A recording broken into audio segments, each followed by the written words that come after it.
I have a few things. Okay. Obviously, we're starting with the top story. Yeah. Well, I mean, clearly, but like most intros. Hey, folks, welcome to the Pow-wow stream. I am your host, Johnny Hellcat, and with me today is Hey Camel. Hello. And brand new guest, Necrosol Collins. Yo, yo. So how are things going? Our favorite of the broken toys, Johnny. Well, yeah, we're playing with them this time. there we go. So, anybody in chat? I see we've already got a couple. Mr. Dax, Terry, how's it going? If you haven't heard yet, we have lost a national treasure on the last day of the sucky year that is 2021. Betty White has passed. Yep. So, that's just a great way for this year to just twist the knife right at the end. Last Like, kick in the nuts. You thought that bitch was going to make it to 100? Think again, motherfucker. Surprise, motherfucker. Yeah. Yeah. It's that last jump scare for the Thriller movie. So Yeah. Oh, don't get started with that, Terry. Just because you live in the future doesn't mean that. Why didn't you warn us about Betty White, huh? Because you're living in the future like that. Why didn't you warn us? Where were you on that one, Mr. Land of Oz?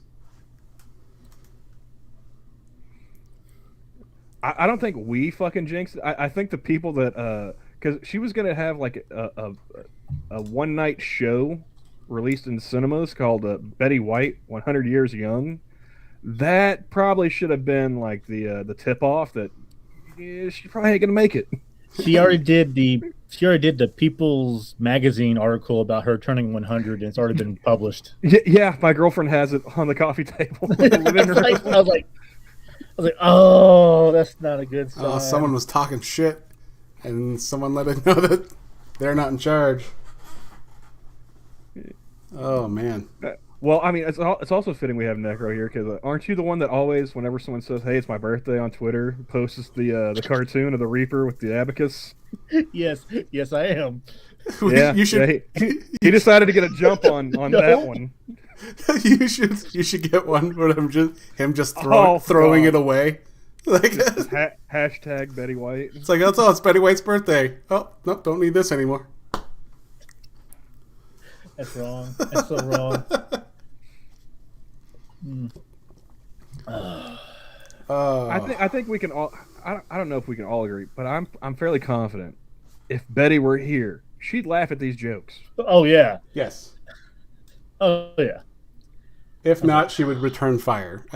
Pretty clearly. Oh, definitely, yeah. Oh, the worst thing was she just responded to Ryan Reynolds, like day before yesterday or 2 or 3 days ago, about how much he really wanted her on the set of whatever movie that was. Like 3 days ago, she was making fun of him about it. Well, I mean, because they had been in a movie together before. Yep. It was Sandra Bullock. The proposal. I can't remember the name of the movie, but yeah, The Proposal. Oh, okay, that's right. Yeah, she plays a Canadian and he plays an American. Yes, and she's trying to marry him for citizenship. Yeah. Yeah, it was an all right movie. I liked Betty White the most in that movie. Here's a bit of weird history for you. There was an episode of The Golden Girls where Betty White says, "What if I'm the last one alive?" And Betty White was the last one alive. Wait, Rue McClanahan died? When was that? Yeah. I missed that one. Mm-hmm. Let's see here. Yeah. See, because Betty White was the last Golden Girl still alive. She died in 2010.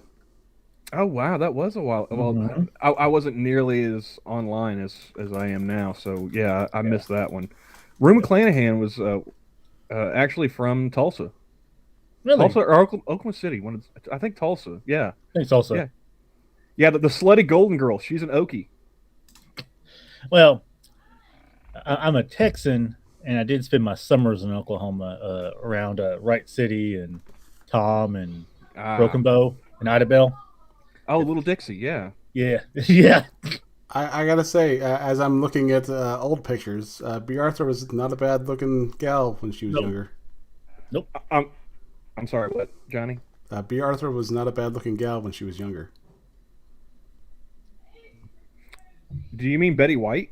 No, I went back to see if when each of them died, because apparently I'm Morticia today. Hey, Eddie. But no, yeah, there's quite a. I went on a kick when I was younger, looking for all the famous people from Oklahoma.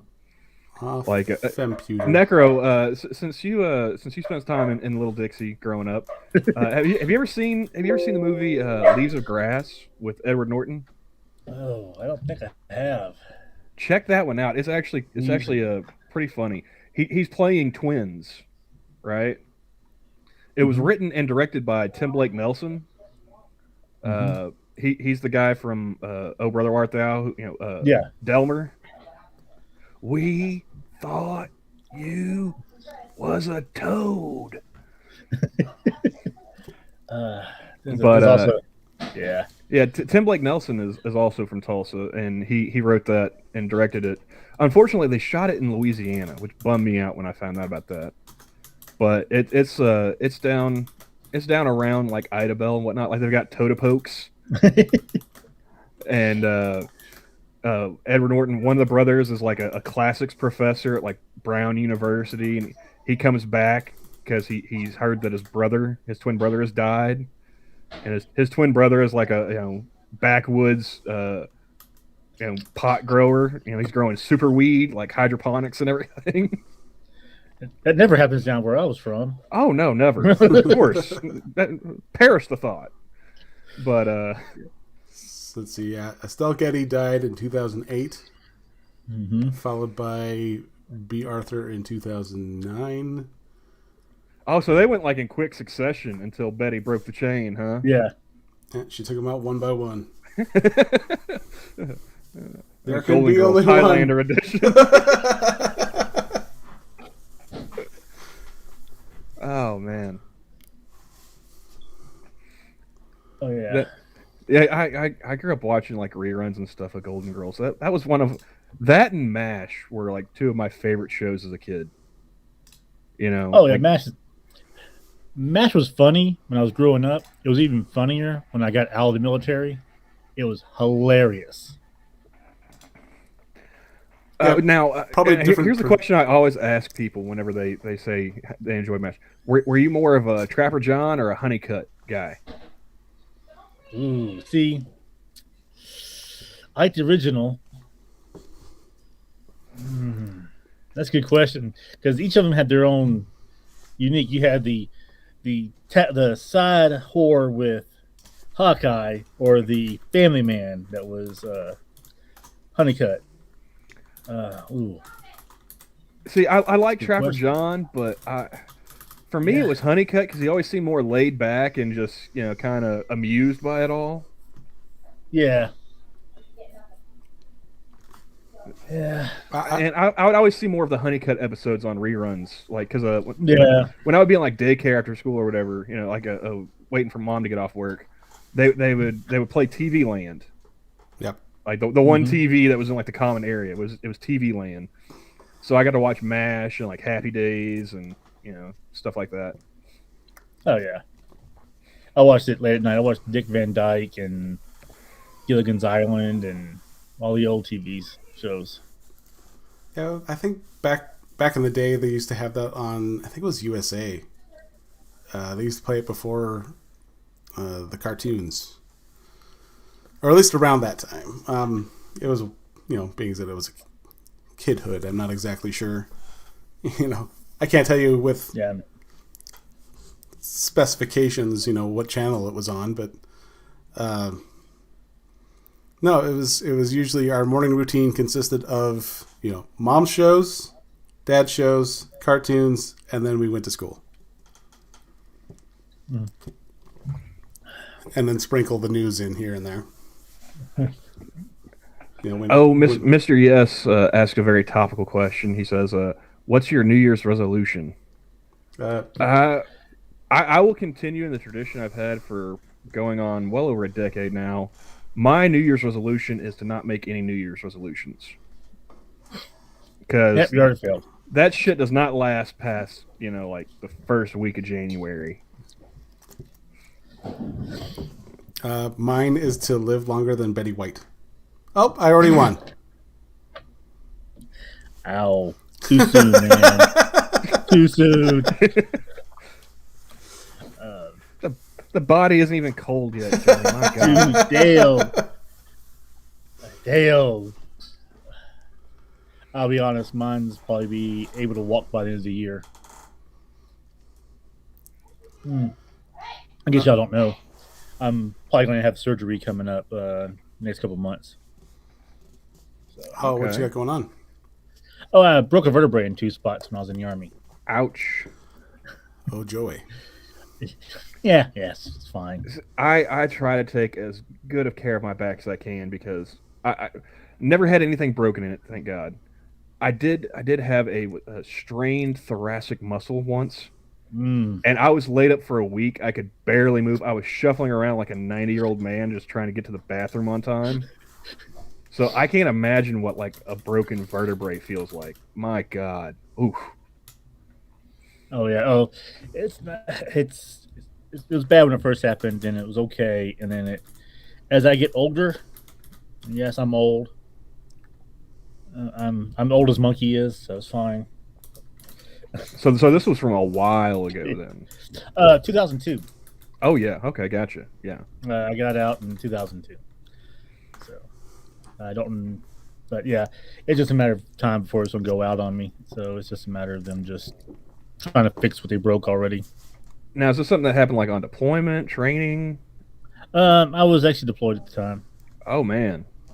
so Yeah, I did not know about that. I knew you'd served, and yeah. thanks for that because I wasn't signing up.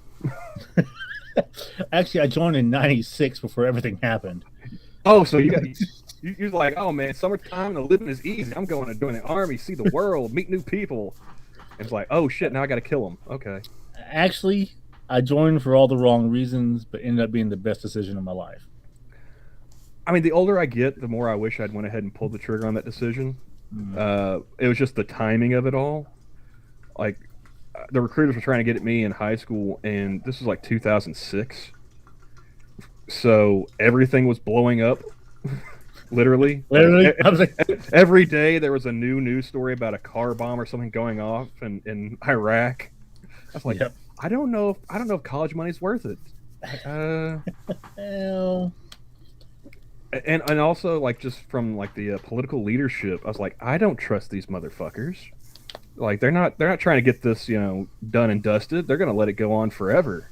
mm, And I mean, we just finally got out of Afghanistan last year, so I was kind of right. I wouldn't. Yeah, let's not touch that subject with 10-foot pole. I wasn't gonna go into any more depth with that. I was just gonna say it's like it started when I was in junior high, and I'm in my 30s now, so probably a good thing I didn't. Also, the recruiters were back then. Like I guess like a bunch of people were signing up still, so they weren't putting as much effort into it.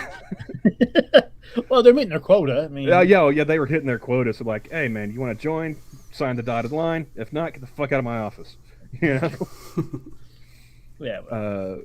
The best one was the Marines. Pat. Hey Yeah. Pat, what's going on? I gotta say, if you missed it this morning, Pat, I went on P Dog Night's stream, and Oh, he opens it up to StreamYards, and so when I come in, I usually pick an avatar, I pick a name, and I go. And I'm like, okay, I got my 2 cents I can put in. I picked because I didn't think he would show on the screen, so I'm like, oh, I'll just pick one because I had it as give the knee, and it was the security cat or the security dog picture that Camel showed me. And I'm like, well, that's a little on the nose. I'm gonna, I'll go with Your Boy Cat and put it on and send it in. And he goes, oh, Pat, come on in. I'll be with you in a second. I'm like, oh, this is too good. Like, I can't believe he's, he thinks I'm Pat. I mean, clearly, I'm a master of disguise. And so, yeah, he brings me in and he goes, Pat, how's it going? I'm like, well, I don't know if you know. But, and he goes, oh, you got me. So, yeah, I actually got someone with Your Boy Pat's picture. So that makes Prospero and Your Boy Pat that I've tricked people into thinking it was them. Dude, what is up with these bots? Dude, it's hitting everybody hard. It's ridiculous. Like, oh, dude, everywhere I go, I see just a handful of them every stream. Mm-hmm. Yep, it's a pain in the butt. And Mr. Yes asked if there's any Native American traditions to bring in the new year with good luck.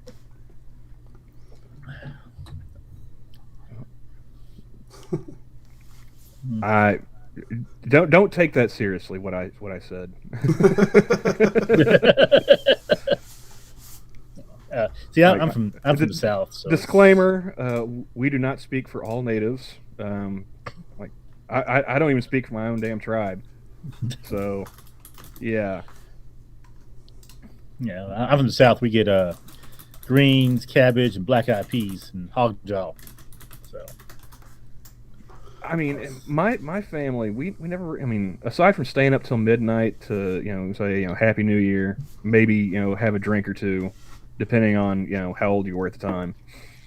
That was really it. There was once Dick Clark stopped doing the Dick Clark New Year's Eve, rockin' New Year's Eve, we stopped watching that. Yeah, man. The older I get, the less traditions I'm taking part in. So, back when I was single, I had no problem. Let's see, I'm gonna take the next day off, and just go pound brews and chase tail. Up until I got married. But yeah, now it's just like, I don't really feel like going anywhere. So I'm just gonna drink my one beer and then get sick in the toilet. So like, that's pretty much all it is now. So I can't say anything. I just bought rum and gin. So yeah, I haven't been drinking because I haven't been feeling well the last couple months. So I meant to ask you about that. How you feeling now? You feeling better? I have found out that through science that ham will make me throw up instantly, and specific there's a brand of coffee creamer that I use that makes me throw up too. Okay, back to Betty White, because I just saw something.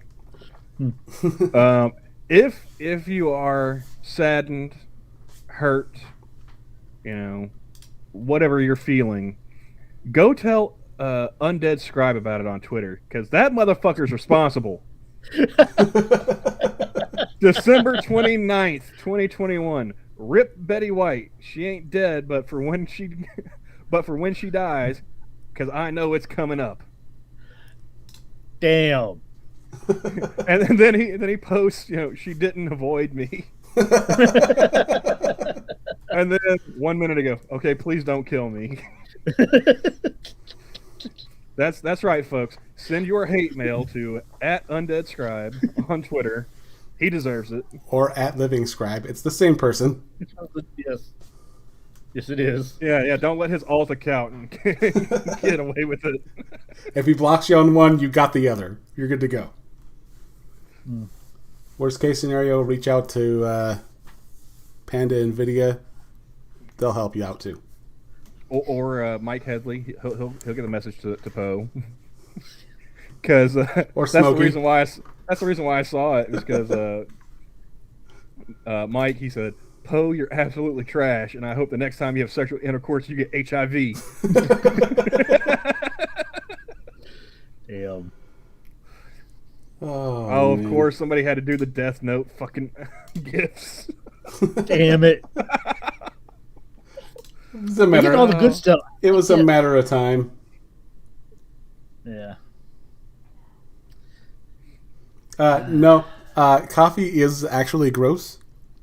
I prefer the creamer. I usually take my coffee black with a bit of sugar. That's, you know. Although I I might take mine with creamer, no sugar, so. I might just have to switch to milk and sugar, which is odd because milk makes me nauseous, but not overly so. You didn't get bit by a long-star tick, did you? I sure hope not. Because, He's wondering if you got the Lyme disease. yeah, no meat, and can't eat red meat or anything from a mammal. Well, I am. Which is sick. Deadly sick. Chicken works with me. That's white meat. Mm-hmm. Hamburger works too, actually. Okay. So It's not Lyme. See, I as I got older, I just got like lactose intolerant. Dude, me too. Like I used to eat like a box of cereal with like half a gallon of milk in the morning and just, you know, rock on for the rest of the day. Now, man, if I even look at like ice cream, you know, I get the shits. Oh, yeah, dude. Like, I'm going to have this giant bowl of ice cream. Great. I'll be on the toilet for an hour and a half. I'll see y'all later. Oh yeah, like, you know, if we stop at like Brahms or something with the girlfriend, you know, get food, like, you know, I think I want to have a milkshake. She's like, so you want to spend the next like 3 hours in the bathroom? Like, hey, at least you know where to find me. That's where I post everything on Twitter. Come on now. I mean, Sinatra's not the only one that does his, you know, his best thinking on the throne. Yeah.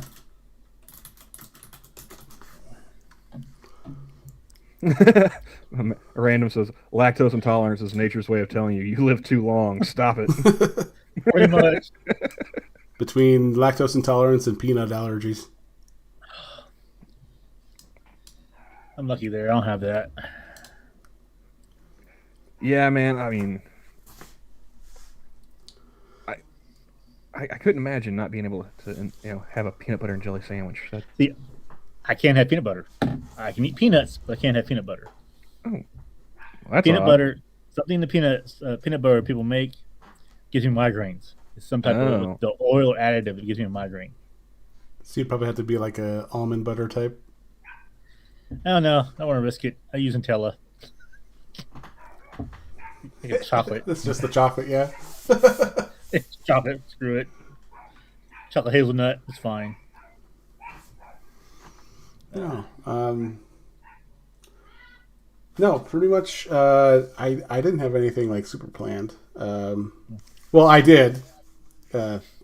However, I was thinking that I would have been able to snag Alex today, but we lost contact per usual.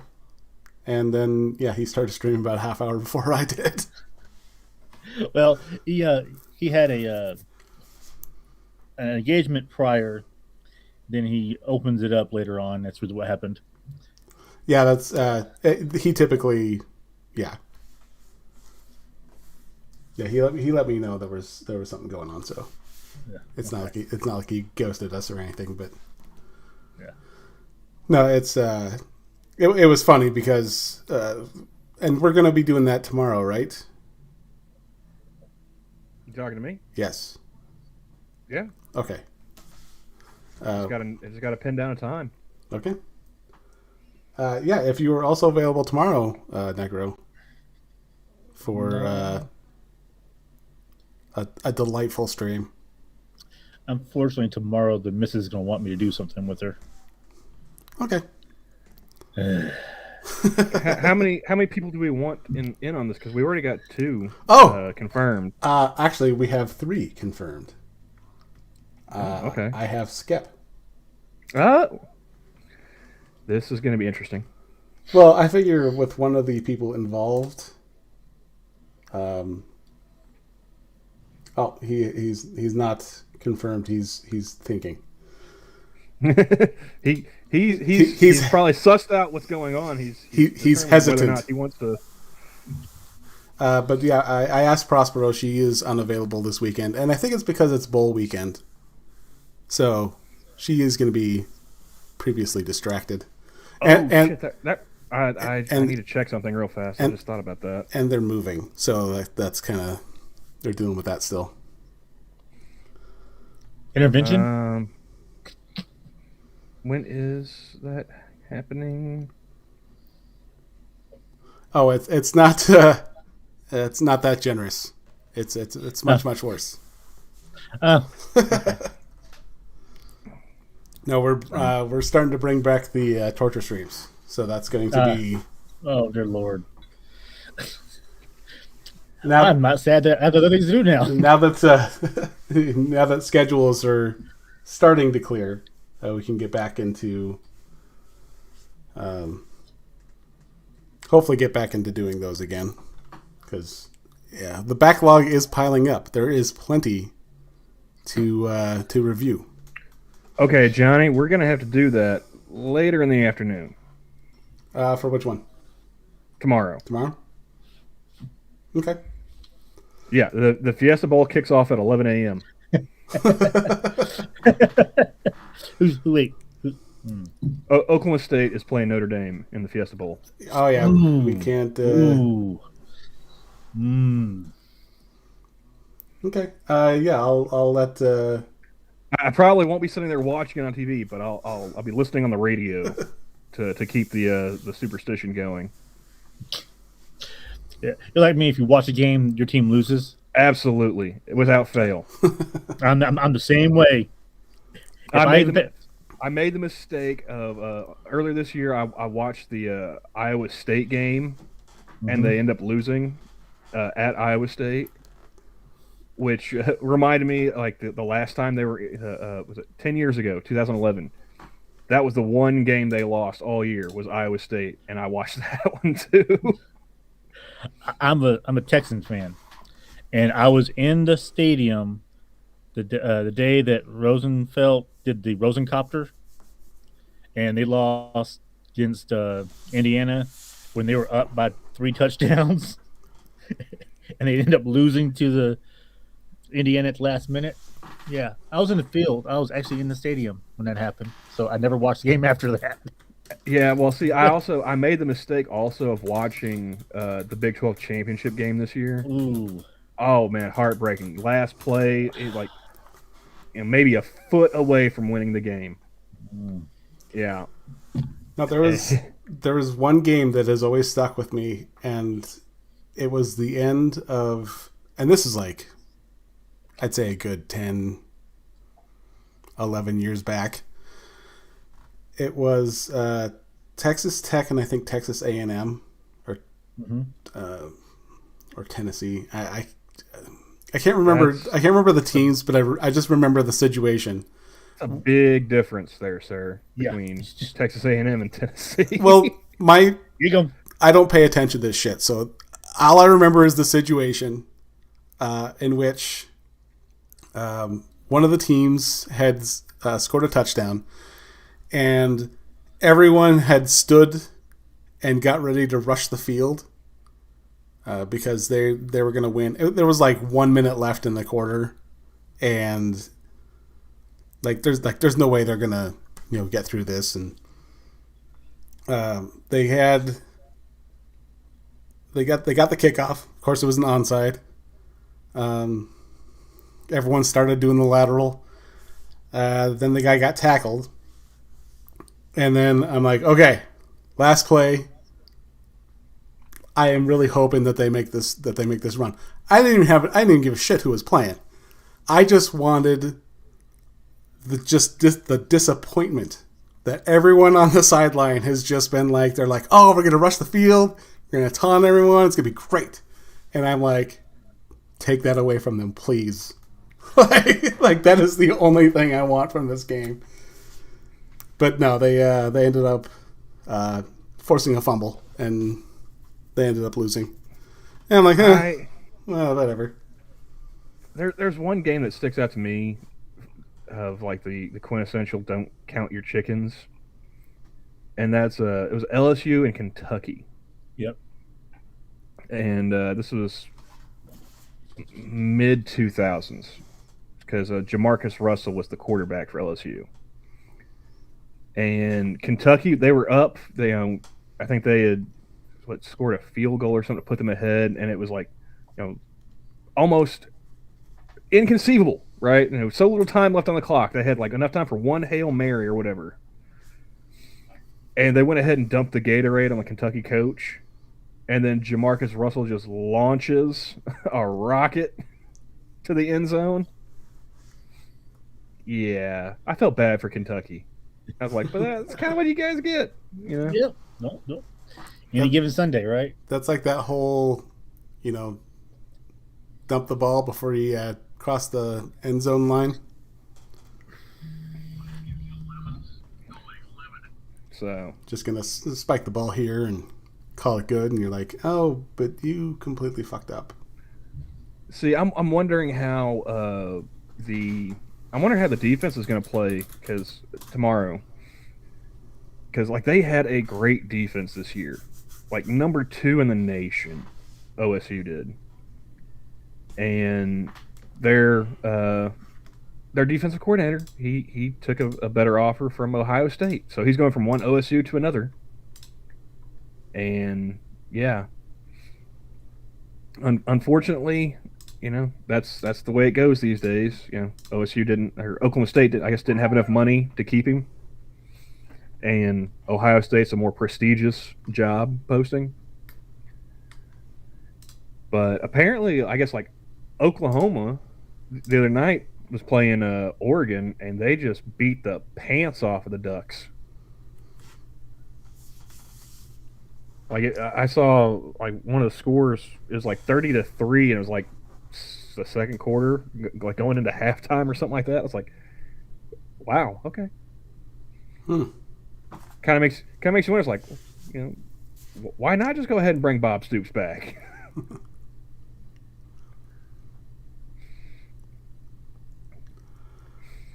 So I actually found stories on IndiansWithAZ.com that will keep us. That's good, because I haven't actually been to IndiansWithAZ.com in a while. Well, for the last umpteen months, it's been nothing but coronavirus updates and little Timmy being a little bitch, and that's pretty much about it. Yeah. That's why I stopped paying attention to just coronavirus. Yeah, it's just COVID stories and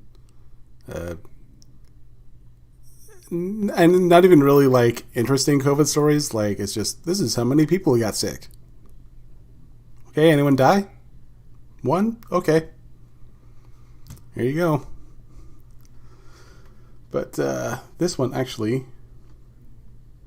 where the heck did I put it? That's Mohawk. We didn't want to do Mohawk first.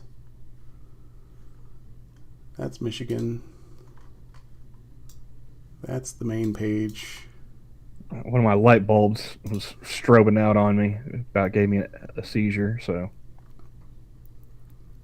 This one. I was gonna say this one is. I didn't realize it was part of a podcast. But there's an India the Z podcast. Well, yeah. Everyone's got a podcast nowadays. But let's see, there is a group called Aunties with Antibodies. Let me just run that by you again. Aunties with Antibodies. In other words, I think I saw this. In other words, did I see it? Whores. Christian Science Monitor. Come back to that. Okay. No, it's really funny that that they came up with a name of aunties with antibodies. If you don't know the slang, an auntie is someone who you don't want your dad to know that she's just one of them friends, in case your kids watch or stumble in upon whatever. This is Auntie Betty or Auntie Michelle. For what? It's just Auntie Michelle or Auntie Barbara or it's Auntie. Don't worry about it. Yeah, it's just a name. Like, oh yeah, we weren't doing anything. We were just sleeping in the same bed and making sounds. Little kid, don't lose sleep over this. Yeah, don't worry about this. Don't tell your mom. By the way, don't tell your mom this happened. Yeah. Here's some candy. Go back to bed. Here, have $5. Yeah. I'll take you to Disney World if you don't say anything. Now I'm still waiting for my ex to send me a message, be like, why is Rocky calling me a bitch? Like, because I don't know if you watch Sitch and Adam at all. No.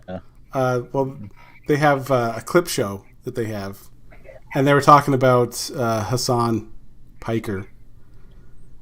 And he was talking about how he's like, yeah, how is my mom supposed to give me food? Because when he was, people were giving him shit for the $3 million house, and Sitch and Adam were both giving him shit, and Sitch has a clip, or Adam has a clip where he says, "Give me my nuggies, bitch." And I was listening to the thing, and by the time I was making breakfast for everyone, and the clip plays, and I turn around because I'm like, okay, time to pick the next thing to listen to, and my youngest is sitting there watching my phone, and I go, oh, I'm gonna hear about this. Like, it's coming. Yeah. Because he's a parrot. Like, he will use something he hears if he finds it funny. And yeah, he's just got this smirk, and I'm like, if you say it, don't say it around me. Say it around your mom. Because she had these gluten-free chicken nuggets that he prefers, and I'm like, oh, it's coming. Wait a second. It's just a time bomb. Gluten-free chicken nuggets? Yes. That's what he said. How does that work? You can. Where's the gluten in regular chicken nuggets? The breading. Ah, okay. So it's just chunks of chicken with no breading. Well, there's still breading, but it's not made with wheat flour. It's made with like a gluten-free flour, like rice flour or something.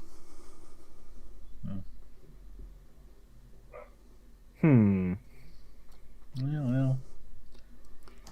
I'm actually trying to see about being able to make my own kind of batter to make chicken nuggets with.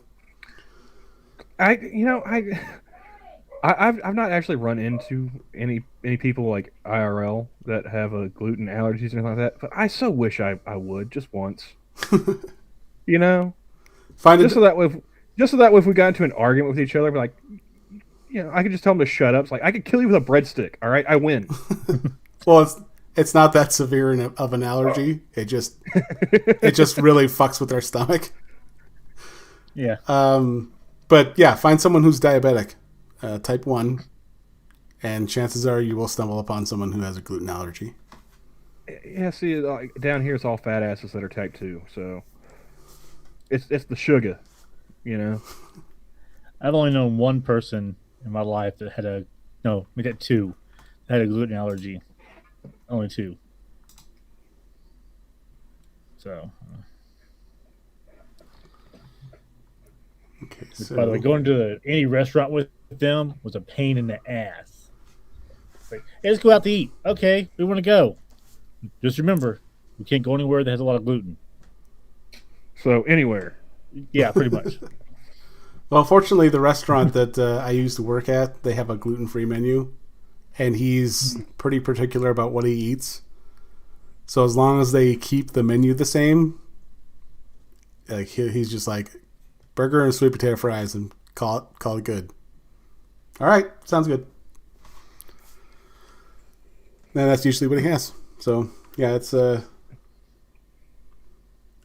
See, that reminds me that with Nana Camel, we've been going to her appointments, and she has one like once a week that we after we go to that we go do shopping or what have you. But first we'll stop and have breakfast because these appointments are fairly early in the morning. And she's got an affinity for Denny's. And so we stop in there, and apparently we've been there enough times recently that the two members of the wait staff know our orders by heart now. Wow. Yeah, because we come in and we go get set down, and the lady, which of course it wouldn't be a Denny's without having a server with a neck tattoo. Yep. She limps over to us. So you want coffee and you want a Dr. Pepper, right? Like, yeah, actually. Okay. Yeah. She comes back. She's like, do I even need to bring you guys the menus or? Like, well, what do you think we're gonna order? Go ahead, take a shot. She's like, she wants the bacon and eggs with wheat toast, and you get the moons over my hammy with Caesar fries. Like, no, we don't need a menu. We're good. That's what we're getting. We're set. I'm more partial to Waffle House, but See, we are not. Like we've got a Denny's, but we don't have like an IHOP or a Waffle House, and I think it's probably a good thing that we don't have. Okay, that's freaking me the fuck out.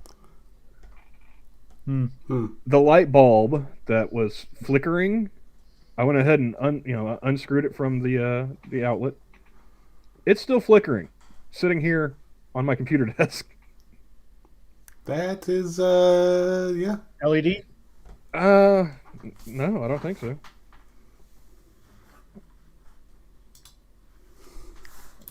Doesn't say. Wait. No, yeah, okay. LED. Yeah, that's why. That freaked me out, dude. I've never had that happen before. Now, if it was your standard magnesium bulb, then that would be creepier. Yeah. Like I was about to pull like a fucking Scooby Doo, like go.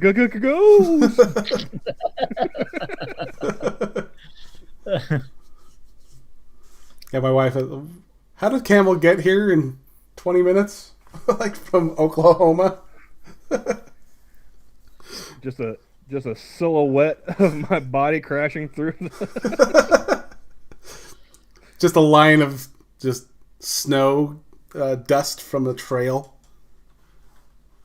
Because we have tons of snow up here, actually. So, and it's like in the 60s here right now. We are at -1 with a -17-degree wind chill. Screw that noise. Yeah, that's. Yeah. I'm in the 70s. Well, like we've been in like the high 60s, low. Last week, we hit 80. I think we hit like 80 on Christmas Day, or no, the day after. Oh yeah. It's like wrong. all this bitching about global warming, I'm digging it. Well, I think Sunday we hit the cold front comes through, and we're going to hit down to 20s and teens. Yeah, I'm not looking forward to like July and August, but 70 degrees on Christmas Day, I can get down with that. Oh, 110 in the shade. Come on, that's good weather. Yeah, there's a reason why I didn't want to go to Iraq. Don't you guys have the big insects and spiders and shit down there too? Yeah, we got a whole bunch of different things that'll kill you. Yeah, No. that's why I'm up here. He's like, I'll take the snow. Yeah, but we don't have grizzly bears. I mean, holy shit. Yeah, well, Well, we do have morons who play with grizzly bears, but yeah. we have them here where I'm currently at. I almost hit one with the car the other day. I bet that would have left a dent. I stopped on the road and went, "Hey, is that a bear?" My missus goes, "Yeah, that's a bear." I went, "Huh, neat." Just walked across the road, kept going. All right. No, it's funny. Yeah, A bear will walk through the town here, and we're just like, ah, great, another one. Like, Well, we have black bears, but they tend to stay away from like people. At least like in towns and whatnot. Yeah. It's not like New Jersey where they're just like fighting it out over trash cans in the middle of the street. Have you guys seen those videos? walking upright. I thought they were crackheads. Well, I mean, they have those too. It's New Jersey after all. That's true. That's more like where was that town that Cory Booker was the mayor of? Newark. Newark. Yes. But no, like they have such a black bear population in New Jersey. Like they're just walking through neighborhoods, fighting over trash cans. There was one Rutgers University student who like died because I guess he was walking on a trail or something, and a black bear started following him. So he's like sitting there snapping pictures, like Grizzly Man or some shit. No, we were a while ago. A couple of friends of mine and I were looking for a party down by one of the campgrounds, and my friend just is like, "Hey, stop the car!" So we stopped. There's no one in the roadway. It's kind of out of town, and so we're like, what's going on? What did you see? And he goes, "Hold on a second." He just jumps out of the car, doesn't tell us what the fuck's going on, and he runs out. And my friend goes, "No, he's not fucking doing this." And he gets out of the car, and he goes, "Get the fuck back in the car." He's like, "But I gotta get this bear." And I look back there, and he's got a cub. He doesn't have it in his hands, but he's trying to try and grab the cub and put it in the car. And I'm like, "Get your dumb ass back in the car." And like he gets in the car, and I'm like, "I'm getting the fuck out of here." And as soon as I stepped on the gas, you can just see Mama Bear finally made her presence known. And we got the fuck out of there. Like, I'm not surprised, but I am still a bit disappointed. I know, right? No. Off topic. Somebody, there's a gimmick account. @is Betty White alive? They started this up in September of 2016. And the bio says 1, wake up. 2, is Betty White alive? 3, tweet. They spent 5 years building up to this moment.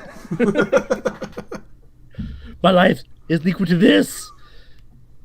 My question is, what are they going to do like New Year's Day? Are they going to keep going? Like, just wake up? No. Day one without Betty White. It sucks. We'll tweet again tomorrow. January 1st, 2022. No. January 2nd, 2022. No. Oh, Terry says they had the same thing for Abe Vigoda before he died. Yeah, well, I mean, I don't know if I could pick Abe Vigoda out of a lineup right now. Everyone knows who Betty White was. But what if we find out like tonight? Like she was the one thread holding this world together. Like as the clock strikes midnight, the last time zone for New Year's, just like all of a sudden the trumpets sound. there's a nexus point that opens up, and demons from another realm jump through and devour us all. What if we find out that like Betty White was the final seal? I, for one, welcome the cold embrace of nuclear winter and a soft warm glow of radiation poisoning. I've been saying it for years. It's like, Unfortunately, I don't live anywhere near enough for to be taken out by the initial blast. well, my friend says Oh, if no. you ever see a mushroom cloud, just start running towards it.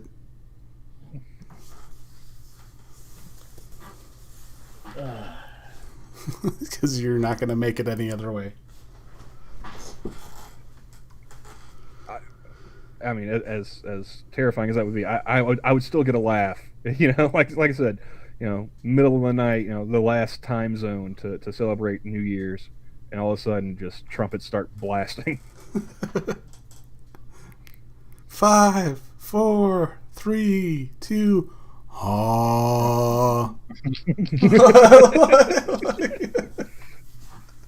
just nothing but dead silence.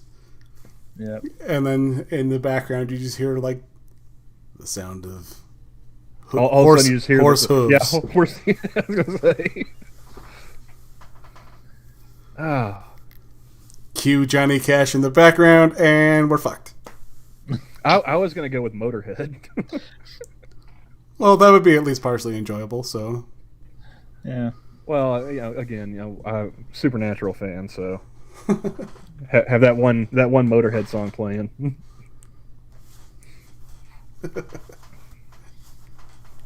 yeah, we're screwed either way, so it doesn't matter. If I want to go out, I want to go out to a good song. So that's. Yeah, pretty much. I did actually get to see Motorhead before Lemmy passed. So that was a plus. See, I was supposed to see them. They're supposed to be Ozzy Osbourne, Alice in Chains, and Motorhead. And Motorhead had to drop out, so all I got to see was Ozzy Osbourne and Alice in Chains. So I was now, was that before or after they picked that replacement singer? Because there's a while there where they're having other singers come in from different bands to do. Was it like they had was it that Tsunami Relief or whatever? This was back in the early '90s. Oh, okay. Because I'm old. Well, I was wondering what the time period was, because they're. Yeah, it was Jerry Cantrell. He's got a ranch in Oklahoma. Yeah, it was early '90s. It was early '90s. Crap, I'm old. I actually know I know a sound technician who he's from here, but he used to rent a place from Sublime when he lived in Long Beach. Went on tour with Tool and a whole bunch of other bands. I was like, oh really? You were doing sound work for Tool? I was like, yeah. I was like, that's my favorite band. He's like, oh yeah. I was like, yeah. Like, so they cool, or I mean, I enjoy their music, love the music videos, but are they up their own ass or what? Like, nah, man, they're pretty chill. They're down to earth dudes. All right, cool. But he actually got to smoke a joint with Jerry Cantrell's dad. Nice. Yeah. And he didn't realize he was smoking weed with Jerry Cantrell's dad until because they were backstage. He's like, it wasn't until later on they're doing the show, and they brought him out there to play the Rooster. Yeah. He's like, oh, okay. That's who this cool old dude is. Yeah. Now, when I saw him, it was Foo Fighters, Motorhead. I can't remember who else was there. We ended up showing up late. Who was headlining that? Foo Fighters. So they had Motorhead going on before the Foo Fighters? Yep. That just seems like a clash of sounds and genres that, you know. It was when, oh, God, what was the album? It was the one where they had the duet with Motorhead, White Limo. Mm. Lemmy played guitar on that. But yeah, I remember before Motorhead even went on, they had people stationed throughout the amphitheater, and they're like, "Hey, do you have earplugs?" And I'm like, "No." And she goes, "You might want to take these." Apparently, Motorhead is known for making eardrums bleed. So yeah, we took some, and it was a wise decision.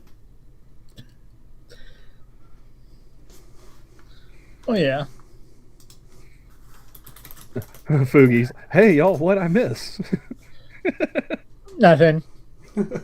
Oh no, I put it in chat. I said Betty White died, and we're counting down to the apocalypse. That's pretty much it. Yeah, well, it's fine. Mr. Scott says, then Jack Murphy shows up at Camel's and says it's go time. Like, are we talking about the real Jack Murphy, or are we talking about the fake Jack Murphy? Because there is a difference. We established this last night. There's a real Jack Murphy. I don't know if you know about the Jack Murphys, Necro. I'm sure you've probably heard about the one going around, the Cuck article. Yes, I've actually heard something about that. Are you aware of the other Jack Murphy though? The real Jack Murphy. That's the one with the toy up his. No, that's a Cuck article writer. That's back to Okay. fake. I'll make sure I had the right one. Who's the real Jack Murphy? The real Jack Murphy is a retired Army guy. He's got a podcast that he hosts with another Army guy called the Team House. It actually is going to be airing. I think they're going to be airing one tonight. They usually do their show on Friday nights for their live streams. They're both former Rangers, and the real Jack Murphy, after he left the Ranger Regiment, went on to Special Forces before retirement. So, like, there's one Jack Murphy who's got a dildo up his ass and is letting other dudes fuck his wife. And then there's the real Jack Murphy who, you wouldn't feel bad about paying him $100 to teach you about how to be a man. Yeah. So we had to delineate the two last night because me and Johnny, we think about the real Jack Murphy whenever that name comes up. It's like, oh, what did Jack do? Why are people talking about? Oh, that's not the Jack that we were thinking of. Yeah, when I first heard it, I'm just like, no, that doesn't sound right. Like something's off here. And then it's like, oh, that one. And then it's like, okay. And then you find out his name's not actually Jack Murphy, and it's like, well, then he's fake. Fake Jack Murphy. Yeah. His name is Jack Murphy's fake. Yeah. And all of this came out. We were laughing about it last night, but it still boggles my mind. All of this came out because like a $5 super chat. I mean that dude managed to stretch an Abe Lincoln to an ungodly length because what was this, like 2 weeks later? And shit just keeps rolling out. Dude. Hell, I think this already overtook the last thing we were talking about with time links. Camel. Yeah. What was it? Actually, we would have to talk about that thing again. Yeah. We don't want Necro, do you remember the Brandy Love Turning Points USA fiasco? I remember some of it. It's been. Brandy Love is a porn star. She's been in Yeah. porn since like the 90s. Yes. Used to be on Howard Stern and all that back when he was actually still relevant. And before she's he started judging talent. Anyway, the thing of it is like she's also she's a conservative, and she does not hide that. Along with many other things about her that she doesn't hide on her Twitter account. But she went to a Turning Points USA event. I don't remember exactly what was going on at that event, but like it was one of those things where they were serving alcohol. They had an area where they were serving booze, and that's where she was.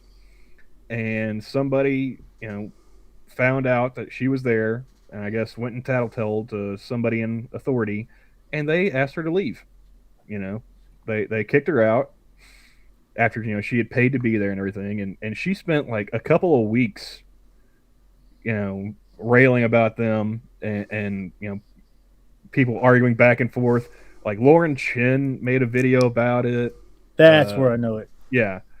Like she talked about that, like the Black Rifle Coffee New York Times article came out around the same time. Yeah. But I had asked Giles, like, so what do you think, over under? Like, will they talk about the withdrawal from Afghanistan as long as people on Twitter were talking about Brandy Love getting kicked out of Turning Point USA? Oh no, Yeah, no. and I think Brandy Love won out on that one. Yeah. So by like 3 weeks. Yeah. the question now is like, will the Cuck Murphy story last longer than Brandy Love? Ooh, as good as the memes are, I'm gonna say yeah, because some of those memes out there are just choice. I was gonna say if it wasn't for the quartering, it probably would have died down. Like, No, I don't think it was because of the quartering. I think it's because of John Goldman, aka Jack Murphy. Like, he wouldn't let it go. If he just shut his fucking mouth. Well, yeah, and then, I mean, he allegedly, struck the quartering's Twitter account. And of course, he's going to think that it's gonna be fake Murphy. Yeah, or somebody inspired by him. Yeah. And so, that's just going to keep it going for another however long. 2 weeks. More than talking about Jack Murphy, what I want to do, I want to talk to somebody that actually pays that dude. I want to talk to somebody in the liminal order, like somebody who's still paying. Because I'm sure there are dudes who, when they found out about this stuff, they're like, "Oh, I've made a horrible mistake, and I've wasted money, and I'm not going to do that anymore," like a reasonable person would. I want to talk to the guys who are still forking over the cash. I want to know what's going on inside that mind. Yeah. No. No. Like I've already said, like, I'm willing to undercut John Goldman's price. I will teach you how to be a man for $350. $350. $350. Payable at the Cashapp link in the description. Yes, indeedy. Feed the needy.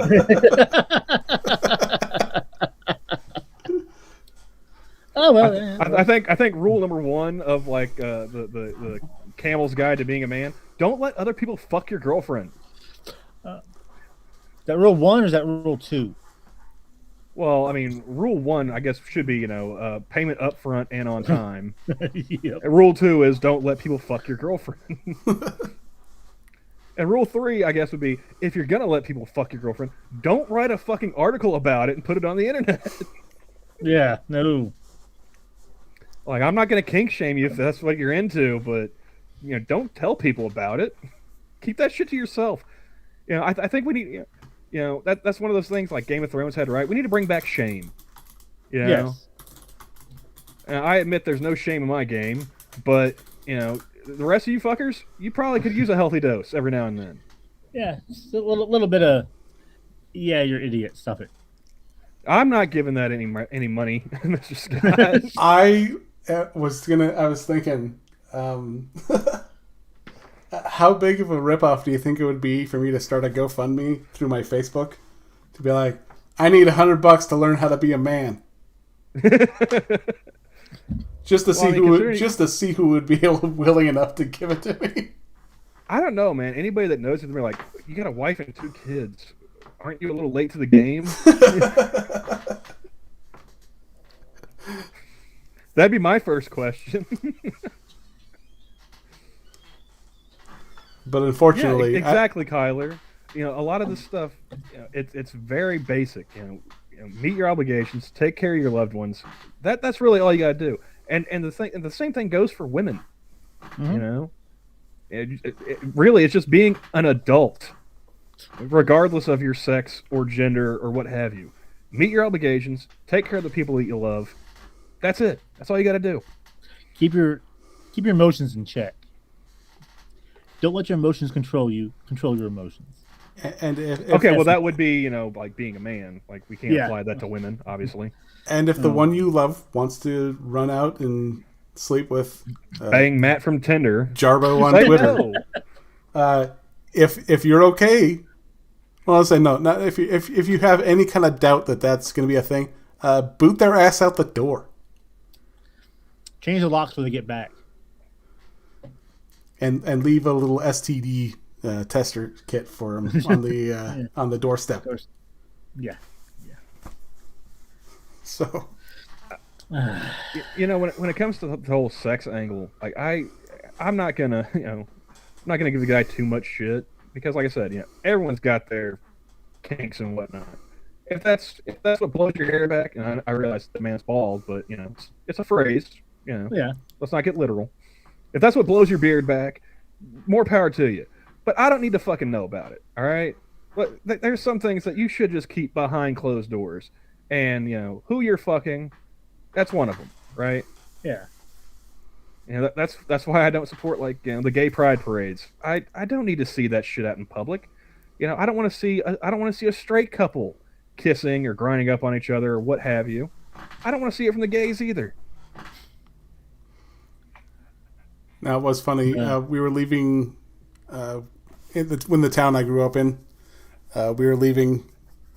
We finished our New Year's celebration, and we were on our way back to the hotel or the motel we were staying in to continue the party, as it were. Mm-hmm. And there was a couple in the trailer next to the bar that were going to town, full view in front of God and everyone. And I think we were just struck at how focused they were on everything that was going on in there, that they didn't notice that we had a giant movie theater type view as to what was happening. Oh, they knew, dude. And so I'm like, if this trailer's a rockin', don't come a knocking. Come on in. And we're just like, well, hats off to you if you like the show. Like, I'm gonna go get drunk. See you guys later. It's like, I'm just gonna pour the tequila straight into my eyeballs for seeing that. Oh my god. Because it's been my experience that the people that are willing to do that kind of shit are the people you don't want to see doing that kind of shit in the first place. Oh yeah. It's never some Swedish bikini team, This is how I feel special. To steal a phrase from Jack Cochran, who I am not, disclaimer, it's always some moo fatty pants. Or as we call them up here, tons of fun. Tons of fun. That's no. One of my friends. Now, is that metric or imperial, Johnny? Well, being that this is America, it's freedom units. No, it was funny. Whenever me and my friends, this is back when we turned 21. His pickup line, because we would always see multiple. If there was a group of girls, of course there'd always be the Ahab, as it were, which would end up being me. Mm-hmm. A term I learned yesterday. Oh, really? Yeah. Yeah, I didn't realize that was a thing, and then I realized it was been happening to me all my life growing up. So it's yeah. No, so he goes. He noticed this girl looking at him, and then they were kind of giggling to each other, and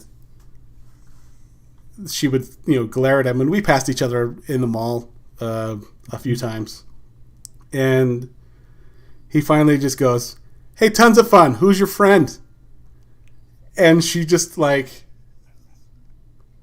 she came up and introduced herself, and I'm like, "Are you fucking serious? That worked?" And he goes, "Yep. Don't ruin the moment." Slaps me on the shoulder, and then we start mingling with this group, and I'm like, and I'm still blown away by the fact that he called out this rather large girl. And that was it threw me off because it was like, Later, Cookie. How did that happen? Yeah, have a good night. Later, Cook. And if we don't see you again before the time, Happy New Year. Yep. Happy New Year.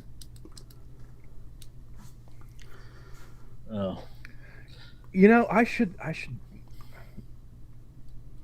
spend 2022 setting it up for New Year's. Next year. Just freak out all of my neighbors. Get like a sound system set up and just blare like trumpets. Gospel music start playing real loud. Oh. Just run out of the house. They're coming! No, just run out of the house. Nana Camel, where'd you go? Oh God, it's the rapture. They've come for us now. Oh, it would be great too because she only lives like a couple blocks from a church. I mean, it's Oklahoma, so there's a church every couple blocks. Yep. Oh, that'd be hilarious. Yeah, Gregorian chants and all.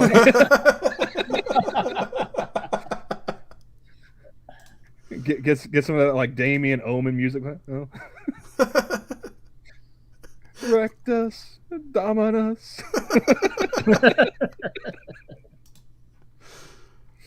Oh, that would be way too much fun. Oh yeah, there's a reason why my neighbors hate me. Take it easy, Kyler. Happy New Year, man. We've got all flavors of Christianity around here. We got Baptists, Methodists, Lutherans. There's even like a Seventh-day Adventist church, which I don't know if you guys are aware. The Seventh-day Adventist that started as a cult, like a legit cult. Like it was one of those doomsday cults. Like the guy that started it, he was doing like the whole Mayan calendar, predicting like when the end times was coming, and he kept getting it wrong. Which tells you all you really need to know about the Seventh-day Adventists. Oh, come on. They'll believe anything. He's like, oh, wait, there's new evidence. It shows us this date instead of this one. It was actually written in ancient Hebrew of the scripture, the Dead Sea Scrolls. Oh, yeah. But, I mean, like, if at least when that got... Because that was like the 1800s when the Seventh-day Adventists got started, I think. Like them and the Mormons, like you could kind of forgive them for believing that shit when it came about. But like the ones I still to this day like can't understand is Scientologists. Dude. It's like you guys have pictures of your founder dressed up like a fucking admiral, like in color. This isn't like some portrait where he had to stand still for 5 minutes while the photo developed. Like, you guys had like Polaroids and shit back then. Come on. Mm-hmm. Yeah, that's like Ron Howard. Ron too. Hubbard. Him too, I'm sure. But L. Ron Hubbard. Yeah, L. Ron Hubbard. Like, yeah, what was it Bill Burr? He's a yeah. Your guy's name is Ron. Like, yeah.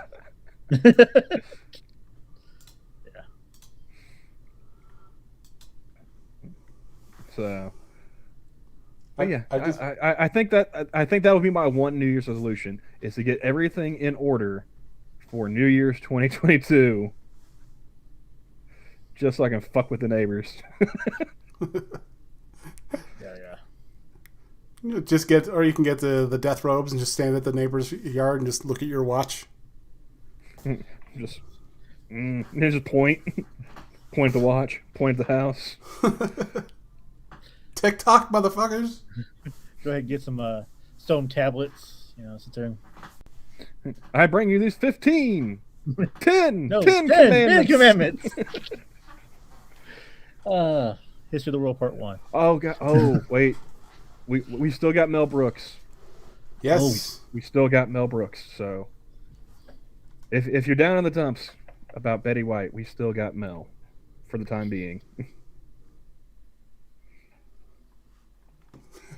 Double check. Okay, yeah, he's still alive. Ooh. He's like, what, 94, 95? He's getting up there. 95. He's 95. Yeah. Matter of fact, he just released a book. His autobiography just came out this year. Oh, I'll have to check that out. Like one of my favorite lines about Mel Brooks was he directed Young Frankenstein. Mhm. The only part that he played aside from directing was when Kenneth Mars is throwing the darts. he makes the cat sound when one of the darts goes astray.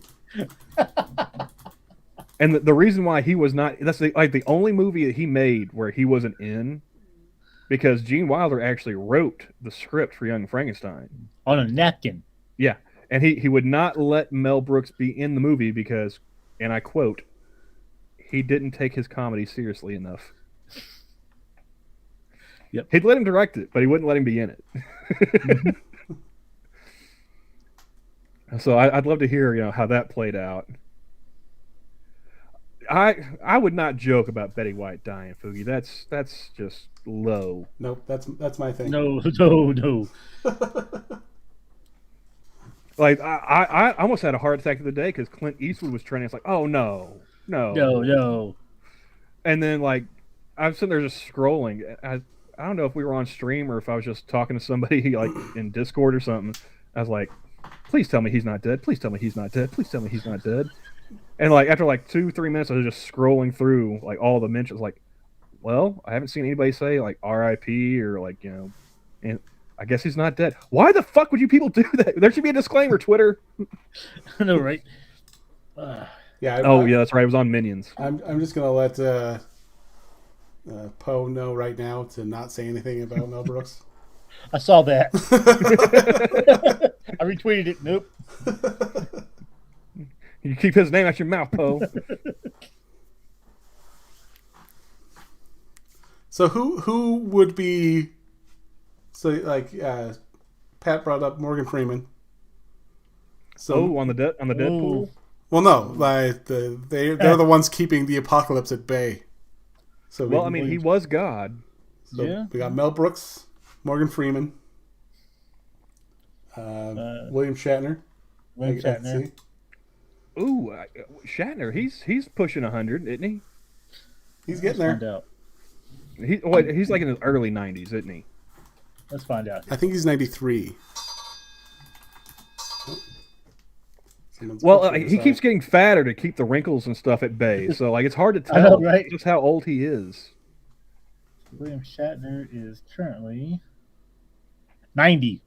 Oh, he's straight up 90. Okay. Yeah. According to Wikipedia, which we all know is correct all the time. Still James Earl Jones. Like, man, he's up there. Either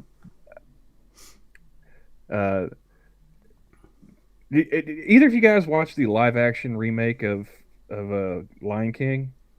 I have not. No. Nope. I didn't either. But did they bring James Earl Jones back to be Mufasa for that? Because I remember like Sinatra was playing like a small little clip of it on AAA. Okay, it's not the Lion King. Mr. Yes says yes, they did. Okay. That's. I mean, I don't fault James Earl Jones for being like, yeah, go ahead, pay me to I would be like, just give me the money and just use the audio from last time. What the fuck's wrong with you people? I know, right? James Earl Jones is also 90. James Earl Jones just walks into the sound booth with a tape recorder. Click. Okay, say the line, James. And he just presses play. I mean, yeah, I would do that. I mean, he's 90 years old. How many fucks does he have left to give? Yeah, that's true. But for me, like, Mufasa, Darth Vader, Sandlot. Yep. Like that's Just mail it in. How old is Sam Elliott? He's got to be 77. I was going to say in the 70s. Yeah. Okay. We're still good there. That dude has looked old since the 80s. I think he was born old. Yeah, just gray hair and a mustache right out the womb. Right. Have you seen him without the mustache? No, and I don't want to. Don't do it. Don't do it. As far as As far as I'm concerned, that mustache is as much a part of him. Like, I don't want to see Tom Selleck without a mustache either. Well, you know? there was Hulk, and that was close enough. Yeah. Like, I've seen Tom Selleck without the mustache. I was like, nah, dude, nah. Dude, no. No. Like, how can you make Magnum shave his mustache? What's wrong with you people? Oh, that was another thing. Like when we were in the hospital, because like they have like that Ion channel with all the shows, marathons. Mm-hmm. Friday was Hawaii 5-0, like the remake Hawaii 5-0 with Scott Conn and what's his face. And so we were sitting there watching that, and they had an episode where they brought in like the new guy playing Magnum PI because they were trying to bring that show back too. No, they should let. And yeah, because like Nana Camel and I are both sitting there in the hospital room, just like laid back watching the TV. And it's like, it just ain't Magnum without the mustache. You know, because they got like, I forgot what that dude's name was, the actor that played him. You know, he's been in stuff. I've seen him around. I can't remember his name off the top of my head, but you know, fairly successful dude. And it's like, could you not grow the mustache? Jay Hernandez. That's right. Yeah, because he was Friday Night Lights. That's where I remember him from the most. He was the linebacker. It was, well, when I saw him, it was what the hell was that show called in the movie? Hostel. Oh yeah. You see, I never got into those. It was just I never got into like the torture porn horror movies. Yeah. It was more of just an excuse to go get drunk with my friends at the movie theater. Really, I got it. I got one for you. Robert Duvall. Oh yeah, 90. Dude, this is gonna suck so bad this next decade. I'm telling you, I'm like, Robert Oh Duvall. man. Yep. So we still got a few. Martin Sheen's okay, Mr. Yes, but I would not put him on the same level as like Morgan Freeman and Robert Duvall. No. Like I'm not going to shed nearly as many tears. He gave us Charlie Sheen, so I think if anything, he owes us a few tears.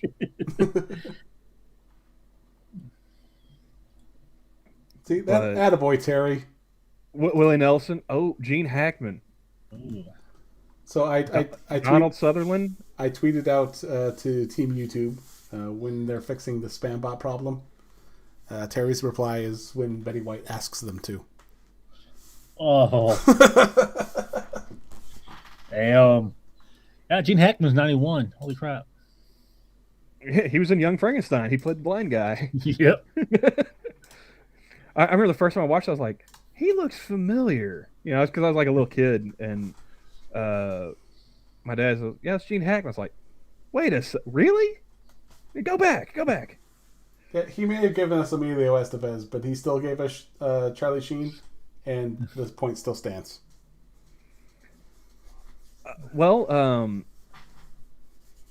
Funny thing, Robert Downey Jr. was friends with them growing up. Mm-hmm. So, like, Ramon Estevez, the little-known other Estevez brother, mm-hmm. he taught Robert Downey Jr. how to dance. West Study is 75, therefore the oldest Native American. Not quite, but I mean, oldest famous one, I guess. How old's Graham Greene? Ooh. Graham Greene, I think he is in his 70s. Let's see here. Graham Greene. Da-da. He is 69. Oh, okay. So yeah, West Study he's got him beat. Fair enough.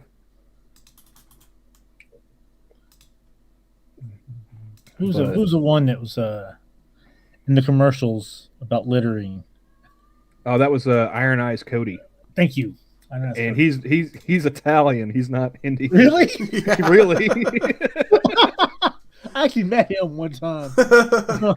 Yeah, he was a dick, by the way. Yeah, it's because he's a guinea. Yeah. Yeah, they got some dago dressed up in deer skin to get people to stop littering on the highway. Oh, oh, Jesus. He's yeah. And I'm pretty sure he's dead too. So He is. He died. doesn't. He He died doesn't. 99. Yeah, like nobody remembers that anymore. Like that's how long ago that commercial was. Nobody remembers. Like, oh yeah, that was an Italian dude. You know, why is Chef Boyardee telling me to stop littering while wearing a headdress? And deer skins. Yeah, he died in '99 at the age of 91. Yeah. Yep. He's known for Mm-hmm. Ernest movies. Oh, really? He was in the Ernest movies? Ernest Goes to Camp. Yep. Yeah, he was. He was the Indian Ernest Goes to Camp. There's a reason why I forgot of why I blocked out Ernest Goes to Camp. I just remember the commercials, and I remember meeting him one time, and he was a straight up dick. I mean, straight up dick. No. I'm not gonna sit here. It's in the sun.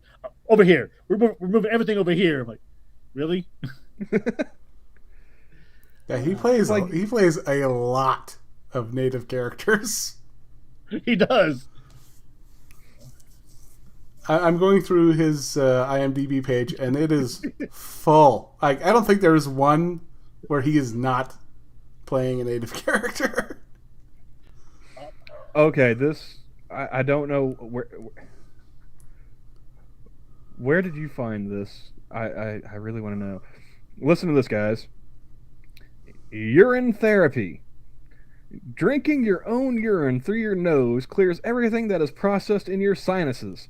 Your sinuses are connected to your pineal gland, and when your sinuses are clean, you will have mental clarity and begin to breathe like a god again. What does mental clarity give you? It gives you inspiration, which comes from the divine world.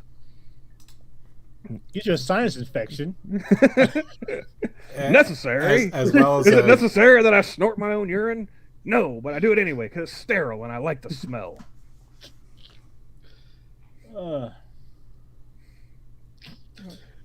1952, Iron Eyes Cody played Indian on horseback.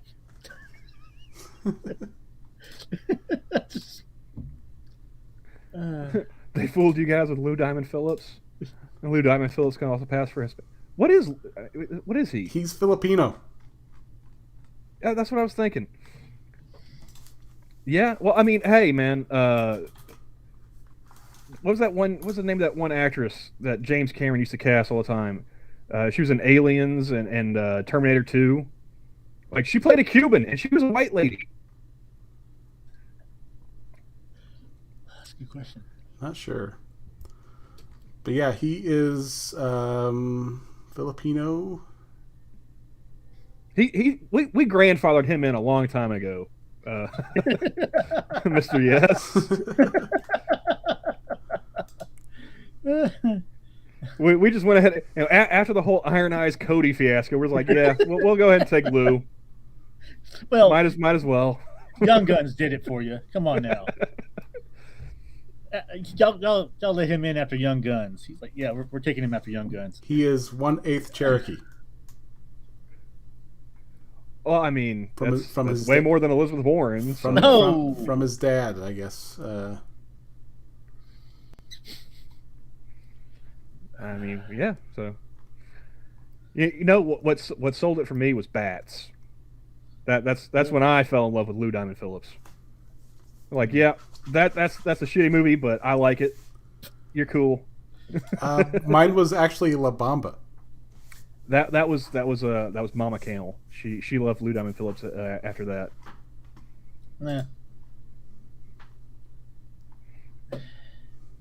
La Bamba was my first foray into seeing a naked woman on a TV screen. Wow.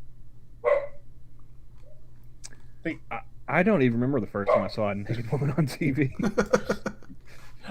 Mine was on those UHF channels that were blinky, and you had to hold the TV just right and hold You the had antenna to just. you had to get the rabbit ears pointing just the right direction. Had to tilt your head off to the left at just the right angle. And it's Squint a still little snowy. bit, and It's going a little bit. It's still fuzzy, but it rolled by every once in a while. Yeah, yeah. I wonder if they're continuing Prodigal Son. I don't think so. is that the one with Michael Sheen? Yeah. I never watched it, but I do enjoy. I enjoy watching stuff that he's in, but I never got around to seeing that. It was a good show. Although I do question him personally for being involved with Sarah Silverman. Mm. Yeah, Yeah. yeah. I don't question him as an actor, but I do question him as a person. Well, especially after that shit explanation of what Brexit was. Yeah, it's like you're dating a British person, and he's not correcting you. That's.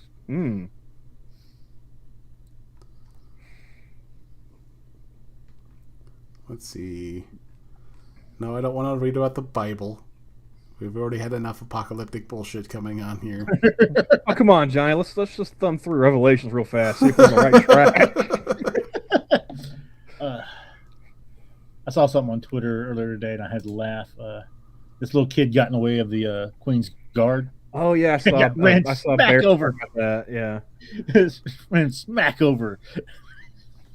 Well, no, what I thought was funny because Alex was tweeting about it and everything. Is one guy was like saying like if that happened in America, he'd be suffering from repercussions. Like, yeah, you try getting in the way of one of the guards of of the Tomb of the Unknown, and see what happens.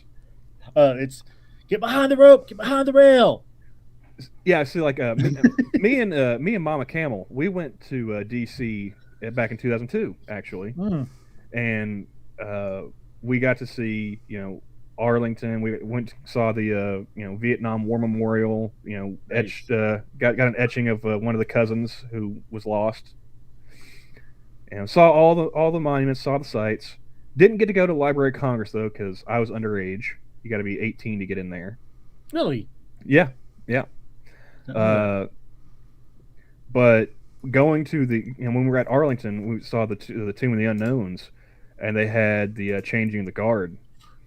And there's somewhere because we took a camcorder with us. There's somewhere I've got a tape of these people just chattering about right as they're getting ready to do the changeover.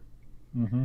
And that one guard, he he's got his taps on his shoes and everything, doing the little click clacks, and he just turns real sharp to face the crowd, and in the loudest voice that I've ever heard come from a human being, clear as a bell, tells please remain silent for the changing of the guard, and I mean he. It was like he told everyone to shut the fuck up right here and now without saying it, because you could have heard a pin drop in that cemetery afterwards. Oh, I've seen videos where someone steps across a rope to take a picture or whatever. And he stopped, turn, get behind the rope, get behind the rail. They don't do it. He takes a step forward. He racks around. Yeah.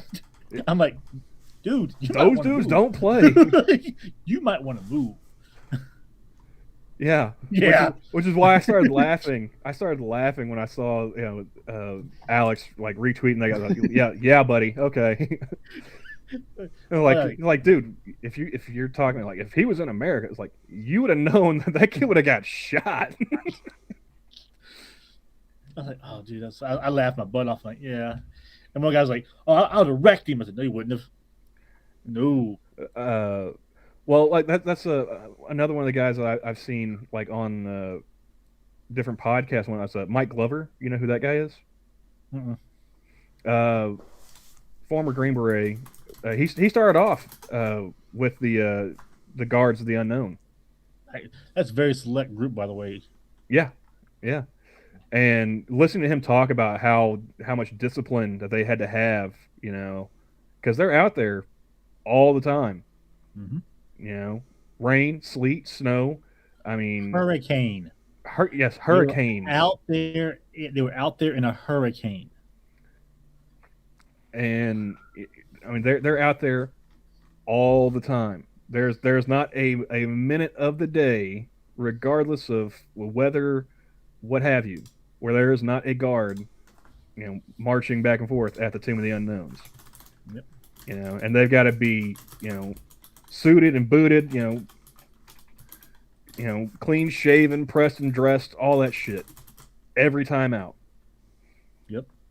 Like, yeah, I would not want to fuck with those guys. They are the Tomb of the Unknown Soldiers badge is the third least awarded badge in the military, behind a horseman badge and an astronaut. Yeah, because the Army don't have a whole bunch of astronauts, do they? No, and neither do we have much horsemen anymore either. I mean, that's mainly like Navy and Air Force that get to go be astronauts at this point, right? So yeah, Tomb of the Unknown Soldier is the third least awarded badge.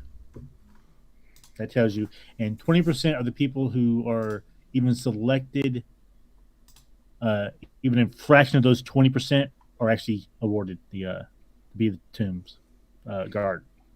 It's elite of the elite. Yeah, because I remember he was telling a story about how he got in the Army and everything. Like one of those dudes, he wanted to be a soldier since he was a kid, and he had family who's also there. I'm fairly confident that yes, there were guards of the unknowns on 9/11. Yeah, I don't think they took a day off. They didn't. I'm pretty sure that they kept everything there fully without a problem. Yeah, they probably doubled the guard, but yeah, there was someone there the whole time. This Betty White joke for everyone. Oh God.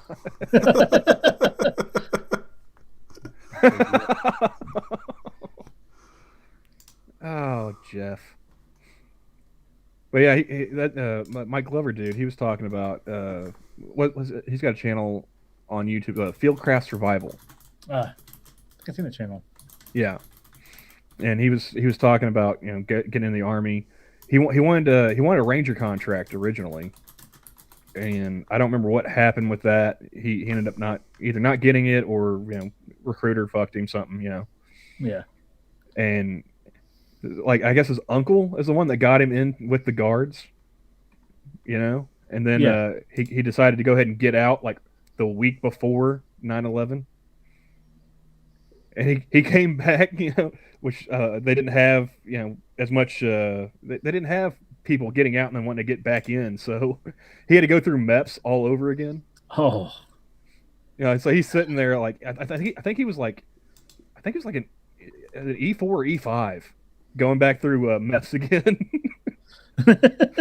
He said the other guys that were there to sign up, they thought he was one of the recruiters until he started like taking off his blouse and everything to do the duck walk. And they're just sort of like, what the fuck is going on here?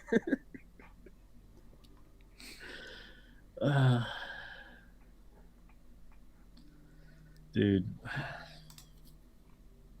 Yeah, we had people joining left and right and center whenever at 9/11, but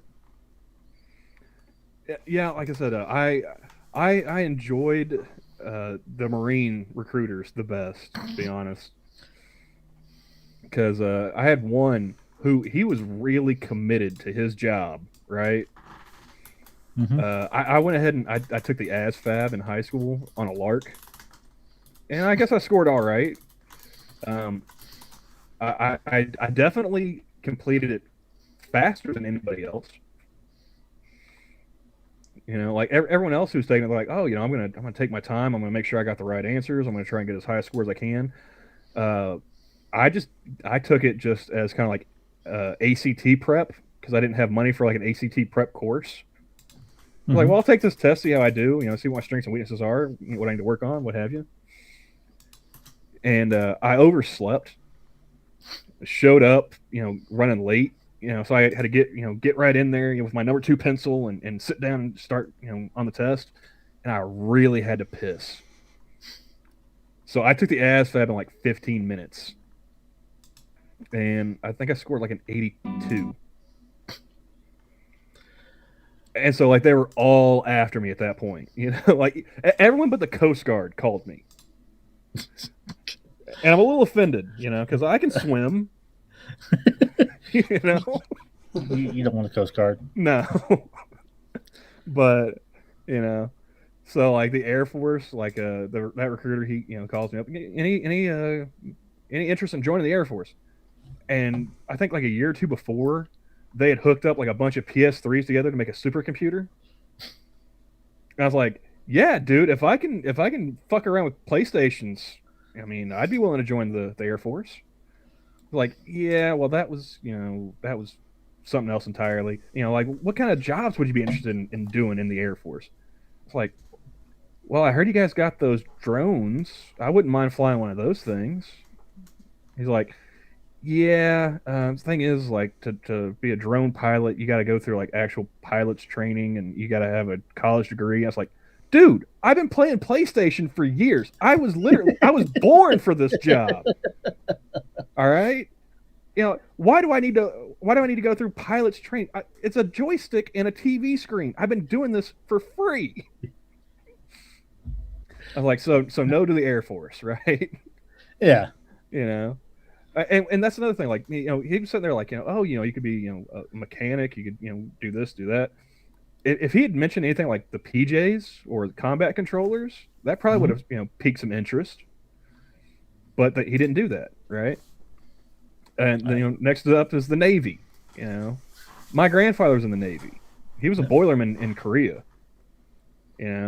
That's one of the few memories I have left of my grandfather is like feeling the dents in his shins from the knee knockers.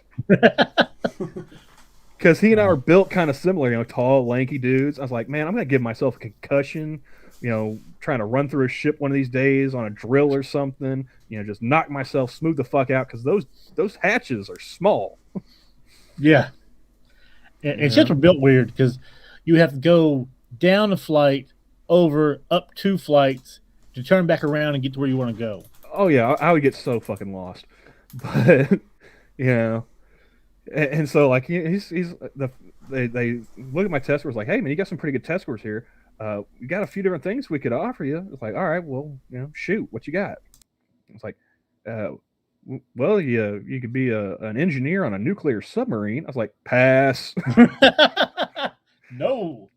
I was like, man, it's bad enough being on a ship. It's like, I actually want to be able to see the sky, and a nuclear reactor, underwater. I don't want to come back up glowing in the dark. No. All right.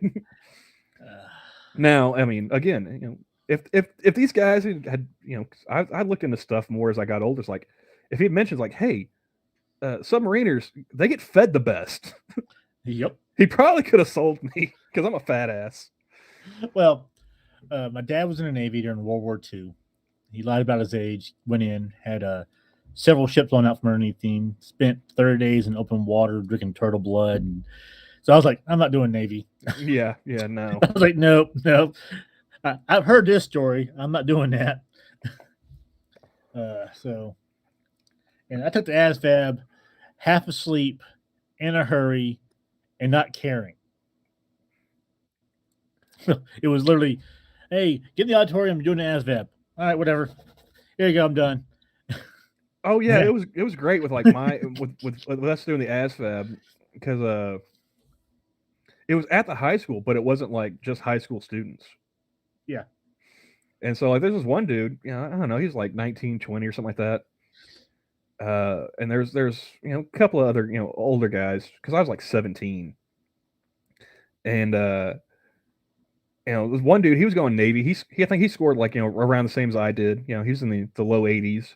This one dude who's going regular Army, he got a 99. Yeah. And like everyone's coming up to me like afterwards like, dude, how did you score so high? How'd you get out of there so fast?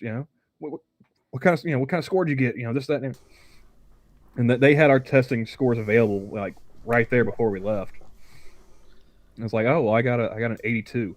Like, hey man, how'd you manage to do that so fast? I was like, I had to piss. Like it's not not some grand secret. I really needed to go. And Oh, yeah. they get to the Army guy, and like, what'd you get? He's like, I got a 99. I'm like, holy shit, man, how'd you do that? And like his was even less impressive than mine. He's like, I guessed. I was like, at least I had some pressure, man. I had. I was on the clock. This dude's just like A. That looks like a C. Yeah, just give y'all a heads up. ASVAB is not that difficult. It's really not. But no, because like I scored even higher on like their practice ASVAB. oh yeah, I got the MEPs and they're like, all right, we'll take the ASVAB again. I'm like, did I take it again? Yep, you gotta take it again. All right, took it. Like, actually tried that time. There you go. Hey, we got the list of jobs for you. I don't want none of those. Well, yeah, that was great because like after like the Navy and the Air Force, like I blew them off. Army comes up to me, and like I didn't actually talk to like a regular Army recruiter. I talked to a reservist recruiter. And what he didn't know is I had a cousin who was actually doing a tour as a recruiter at that time. And my cousin knew this dude by his reputation, right? And he was sitting there, he was talking to me about, oh man, you can get these jobs in the Army, and these are the benefits. He was playing it up, like, it's 'cause as a 17-year-old kid, what, a $10,000, $20,000 signing bonus? That's a lot of money, right? Yep. And then a regular paycheck, regular government paycheck, still, more substantial than flipping burgers at McDonald's. Yep. And so he was playing up that and everything. I was like, okay, cool. Well, I'll get back to you. Because the thing he was trying to get me on with was civil affairs. Oh, screw that noise. Right? Screw that, dude. Yeah. And he was playing it up because apparently now civil affairs is part of special operations now. Yeah, it is. Yeah, it's part of special operations. That's PsyOps. Yeah, but they actually have a civil operations is actually part of the headquarters attachment now. But yeah, so he's playing up, civil affairs and everything, right? And so I call up my cousin. He, like I said, he's I don't know, he's in Alabama or somewhere like that, doing his tour. And he was finishing up. He was getting ready to go into helicopter pilot training. And I was like, "Hey, man, this is what this guy's telling me. How much of this is bullshit?" He's like, "Pretty much all of it." Oh yeah. I was like, all right, break down civil affairs for me, because he's really trying to sell me on this. He's like, best way I can think to describe it is you're an insurance adjuster with an M16. Yep. I was like, what? He's like, yeah. He's like, big Army or the Marines, they go through some, backwater village, blow the shit out of it, and you come in with a clipboard and you negotiate with American contractors on how to rebuild that shithole. Yep. I was like, so you're telling me that a bunch of soldiers and Marines are going to go in there, piss everybody off, and then I got to clean up after them? He's like, yep. Like, no, thank you. Oh, not just that. You also got to tell the reporter who's trying to get you to screw up badly so they can have a scoop for the local people back home. Something that the big Army of Marines did to completely screw it. They went through and had their way with every woman in the village, or, they want you to screw up so bad that they can get a story back home. Yeah. So my cousin told me about that, and I was like, no thanks. Yeah, no. And see, I had another cousin. I had a step cousin. He was serving in the Marines. He was just working as a postmaster, right? Mm-hmm. And so I called him up asking about, like, hey man, I'm pretty sure the Marines are gonna come after me here soon. It's like, got the Army, nipping at me. Kind of, give me an idea of, what I'm looking at here. He's like, well, let me ask you a question. You decide to sign up. You go overseas, Iraq, Afghanistan, wherever else. If somebody shoots at you, do you want to shoot back at them? Fuck yeah, I want to shoot back at somebody shooting at me. Like, go to the Marines then. Yeah. And yeah. I had the Marine recruiter finally got around me because like they only had the one dude in the recruiting station, right? There's a few dudes for the Army, there's a few dudes for the Navy, a couple of guys for the Air Force, only one Marine, and he had a lot of area to cover. So he I guess he sees my ASVAB scores. He tracks me down at work, right? I'm flipping burgers, and he finds me, taking the trash out to the dumpster. Like, hey man, I want to talk to you about joining the Marine Corps. I was like, yeah, I'm elbow deep in French fry grease right now. Not a good time. you know? And like my day off, I go to the local bowling alley, and they had this game called Target Terror, one of those little shooting games, right? Mm-hmm. You got a bunch of terrorists taking over an airport, and you got to go through and clear them out and save the hostages. I had the high score. I had the high score, the longest kill string, longest headshot string. I had all the records, and that game was a ripoff because you get to the very last level and you're on the airplane. It's taken off. You clear all the terrorists out of the airplane, and there's one guy left, and it gives you that 5% shot. Mm-hmm. With the human shield. It doesn't matter how accurate you are. They always say that you missed him, he killed the hostage, or you shot the hostage. It's a money hole, man. Yep. And I was a gambler back in the day. I was like, I'm gonna get this motherfucker. And so $100 later. yeah. Half a paycheck from Carl's Jr. later. I finally run out of quarters. Yeah. And the screen goes black after I put in my initials and everything. This motherfucker is sitting there in his full dress uniform, standing behind me. Mm-hmm. And I see his reflection in the screen, and I just turn around and I go to hand him the controls. Like, you want to play? He's like, no, actually, I want to talk to you about joining the Marine Corps. I was like, I wouldn't have guessed, sir.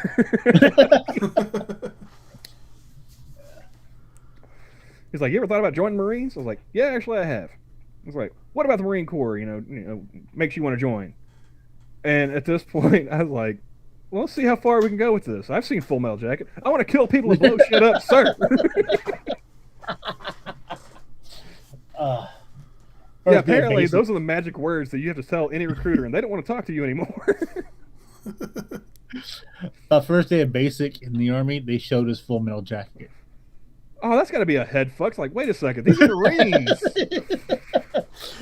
Yeah, because we're waiting around because I got there on the weekend. Of course, no one's at reception on weekends, of course. So they just make your life live in hell for a couple of days just for the hell of it. So they showed us Full Metal Jacket. Yeah, the main reason why I did not join the military is because I was too self-aware at too young of an age. I'm a mouthy shithead, and I knew that was going to get me in way too much trouble. Like I said, I joined for all the wrong reason, but for all the right outcome. I actually joined the United States Army because my girlfriend at the time, who became my first wife, joined. So I joined too. Well, I mean, the guy that shot Bin Laden, he joined the Navy to get away from a girl, Yeah. All the wrong reasons. Still good outcomes. Yeah. Good outcome. 6 years in, cavalry unit. I was in Cav. So, yeah, we can play Cowboys and Indians now. What was great was I guess that recruiter he went off somewhere else and they got a new one in, and so he decided to take his bite at the apple. Yeah, and he didn't track me down. I was in the strip mall where they were in, and so I would pop by from time to time just to see what they were up to, because I was still kind of curious, didn't know exactly what my options were, going out into the real world, and he's outside smoking a cigarette. It's like, you interested in joining the Marines? I was like, I don't know, man. Well, that's fair, And I said, I had the Navy and the Air Force and the Army all offering this, that, and everything else. Like, what's the Marines got to offer? He says, I'm not going to offer you a goddamn thing. Either you join or you don't.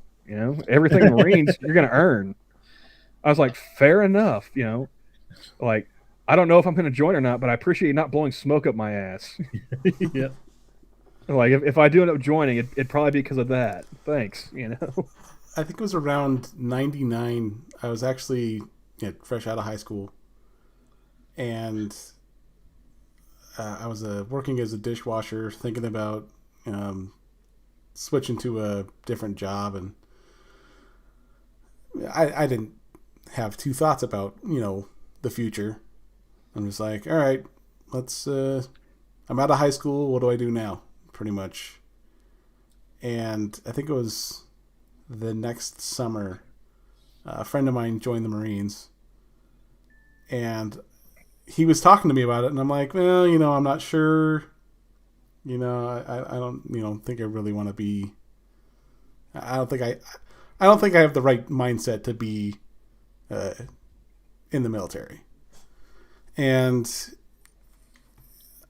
what cemented my decision is my friend went and got his recruiter, the Marine recruiter, and he brings him into the restaurant that we were working at, and he goes, Johnny, your life's not going anywhere. Why don't you join the Marines? And the recruiter just looks at him and goes, the fuck?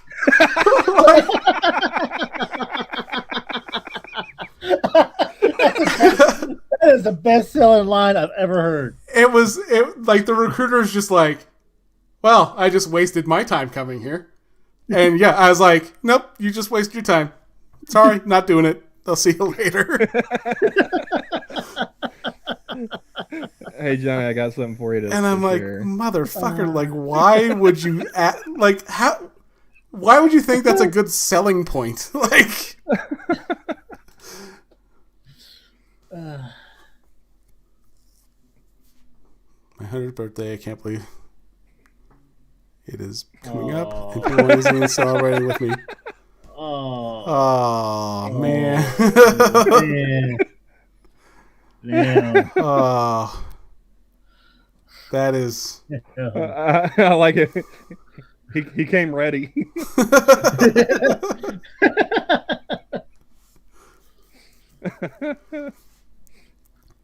It was among the Golden Girls. Real greaseball shit. Oh man. No, but I did find it was Jeff Ross, and I found a clip when he was talking about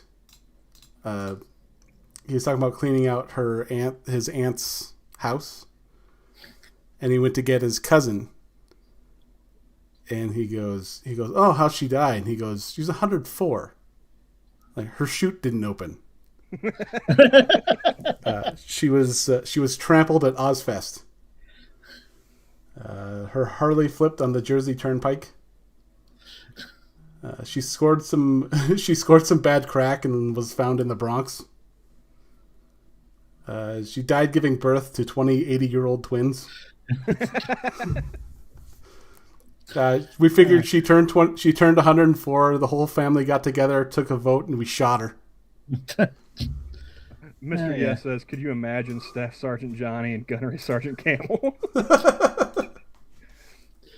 I don't know if I'd ever make Gunny, but no, I would have been the radar. Like, there's no, like, I wouldn't be the. If I was lucky, I'd be one of those characters Terminal Lance is always drawing. By the way, the radar is a real thing. We all have them in our unit. It's always that one guy that will trade for anything and get you anything you need.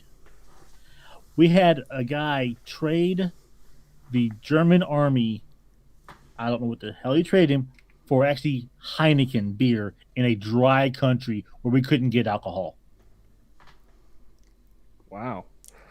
No, I always had I didn't always, but I had I was pretty charismatic, so yeah, I think I would have been a pretty good gopher. But although, like, I mean, when my girlfriend and I first got together, like she had all her kids were teenagers at that point, and her youngest was like 16. I did make him cry doing yard work. So I don't know. I maybe I could be a drill sergeant. I don't know. You know, it's a career path I probably could have taken. I can't do it nowadays. I could not be a drill sergeant in today's army. I didn't lay a finger on the kid. No, I made him cry just by yelling at him. No, you can't do that nowadays. So Camel as Arlie Ermy.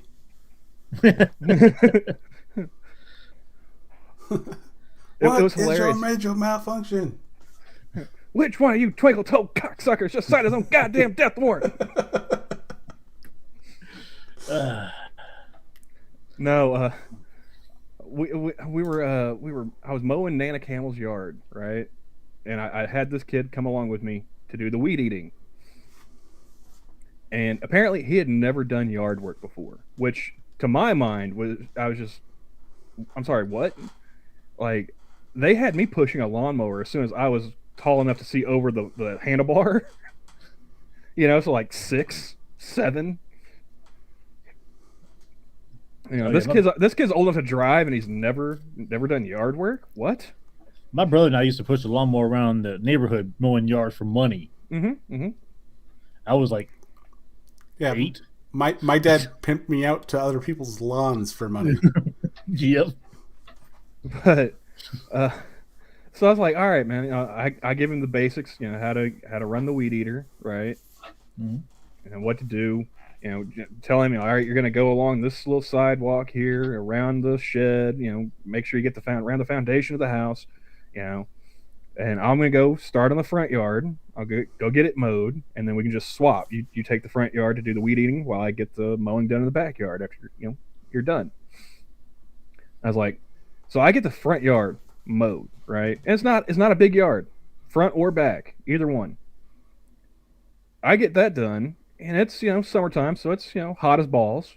I go get me a drink, see how he's doing. He's not moved more than 3 feet from where he started. And I come unglued. Like, what the fuck are you doing? You know? Like, are you telling me that I mowed this whole goddamn yard and the time it took you to weed eat 3 feet of fucking sidewalk? What's wrong with you? Did you not understand what I told you the first? He starts bawling his eyes out, runs into the house. And my mother comes out to yell at me. Like I'm the asshole. She's like, you can't be yelling at that boy like your father and your stepfather yelled at you when you were growing up. He's sensitive. I was like, what? He's gay. I was like, yeah, I know he's gay. What does him sucking dick have to do with mowing the yard? Like, I'm totally aware of his sexuality. What does that have to do with him doing yard work? Nothing. Get his ass back out here.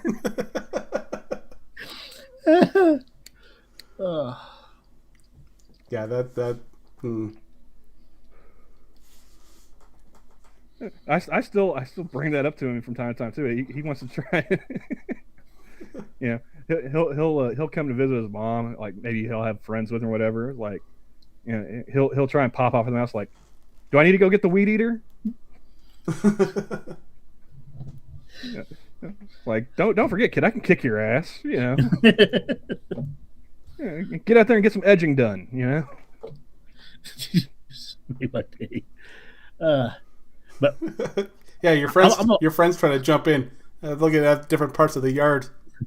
Oh well, no. Like there was one point in time where like her oldest son, he came to stay with us while the youngest was like in a senior year of high school, and they were sharing a room, right? Because the place we had, only had 2 bedrooms because there were only 3 of us, and so make them share a bedroom, and they start bickering and bitching at each other and wanting to fight and whatnot. And I get tired of hearing it. And so I just walk in the room and was like, the fuck's going on in here? And they start, pointing fingers. He's doing this. And like, I don't give a shit. Tone it down. I walk out of the room and they start right back up. So I just, turn on my heel, walk right back in the room. Like, what the fuck did I just say? Like, I know you two aren't deaf. And I'm pretty sure, if you were, you'd be able to read my fucking lips. I told you to knock it off. Well, he was. I'm like, all right, we're gonna settle this the old-fashioned way. The two of you are gonna go out in the front yard. You're gonna duke it the fuck out. How's that sound? And the oldest son, he's like, sounds fine to me. I was like, all right, well, here's the other part of this scenario. Once you two are done beating the shit out of each other, I'm gonna beat the shit out of both of you. You still want to walk outside? No. Then shut the fuck up. Didn't hear a peep from him the rest of the time the oldest was there. I've seen my dad knock my older brothers. I'm the youngest of everybody. Knock one of my brothers from the front end of a car to the back end of a car. Oh yeah. Like, well, see, I was the oldest of three, and the two other ones were girls, so they didn't get hit nearly as hard. And my dad, he's like 6'4", 250. And the stepdad, when I was growing up, he was like 6'5", 6'6", and around the same 250, 260. So like I knew walking into that bedroom was like, there is no way either one of you pansy ass little bitches are gonna hit me as hard as either of those two men. Dude, I'm gonna go like a Hulk on you. I'm gonna pick your ass up by your feet, and I'm gonna beat your ass with his ass. Somebody you beat a motherfucker with a motherfucker. Yep. Oh, just whoop him like granddad with that belt. Just whoosh, Got Pootie Tang on it. Oh. Yeah, Kyler. She had a type. Her type was, whoever could beat some sense into my dumb ass when I was growing up. Yeah. And in that regard, she was very discerning. But it worked, right? I mean, jury's still kind of out on that. But did you die? No. Did you die? I didn't die, and I didn't end up in the penitentiary, so I guess it all worked out. That reminds me. You said, the jury's still out. Speaking of that, y'all have a problem in Oklahoma with your penitentiary workers, your prison guards. I'm getting emails. Hey, we want you to come work for us. Nobody wants to do it. I'm like, no. I mean, I was saying last night on Minions, I was like, you can't pay me enough to go to prison. I don't care if I get to clock out at the end of the day. I'm a mouthy asshole. I'll get shivved. And that's the best case scenario. I'm also a very pretty man. I'm not walking in there. I keep getting hey, we'll even give you money to move here, set you up, and pay you to work. I mean, it's corrections officers, law enforcement. They're trying to get anybody they can from out of state to fill in the gaps. There were stories I was reading earlier in the year about people coming in from out of state, like cops who from surrounding states and further off, moving to Oklahoma to keep being police because that's what they want to do. I'm like, the one thing I do really miss is the prison rodeo. They might actually be bringing that back at some point. Yeah, maybe. Nice. There's talks about it. The whole reason why it ended was all the money that was generated from the Oklahoma State Prison Rodeo was going to the local Chamber of Commerce. I guess they were the ones sponsoring it. Yeah. So none of that was going to the Department of Corrections, and so they just you know what? We're not getting any money out of this for upkeep and whatnot. You got a whole bunch of people coming in. We got to have guards working overtime to check all the cars leaving to make sure no one's trying to sneak the fuck out. So, but yeah, the Oklahoma Prison Rodeo is the first place I ever watched somebody die. Yeah, it's always a first time in there. Yeah, I was like 7-year-old Camel sitting there watching a dude playing Money the Hard Way, and he zigged when he should have zagged. Ooh. I watched a guy lose his thumb and muscle up to his elbow. He had his thumb caught in the rope. Oh, ouch. Yeah, it tore his thumb and muscle out of his arm. Damn. Well, yeah, like for those who are unaware, the uninitiated, Money the Hard Way is a game they like to play where they will tie a pouch in between a bull's horns, and within that pouch there is money. And these being convicts, it's going to go onto their commissary. And I think the prize was generally like $100, which Something like buys a that. lot of Twinkies at the prison canteen, right? And ramen. Yep. You're gonna make a lot of friends if you win that money. Mm. And so you get these guys, a gang of them out there, standing in the middle of the rodeo arena, and they'd let a bull out of the chute with that pouch tied to him. And this one guy, he was real brave, and he thought he was faster than he was, because that bull was right on his ass. And like I said, he zigged when he should have zagged, and he ended up getting pinned up against the wall. I guess he thought he was gonna. He was gonna jump the guardrail or whatever. Only problem was he was white. That man can't jump. Exactly. So that bull gored him up against the wall. Like he spit out teeth into like the first couple of rows. And they were working on him. Maybe it was just for show, but they were working on him, on the gurney, getting him out of there. But he did not make it. Just like you've seen the poker, where there are 4 or 5 guys sitting. Yeah, they're sitting around the poker table. Yeah. They let the bull out. I have almost done that.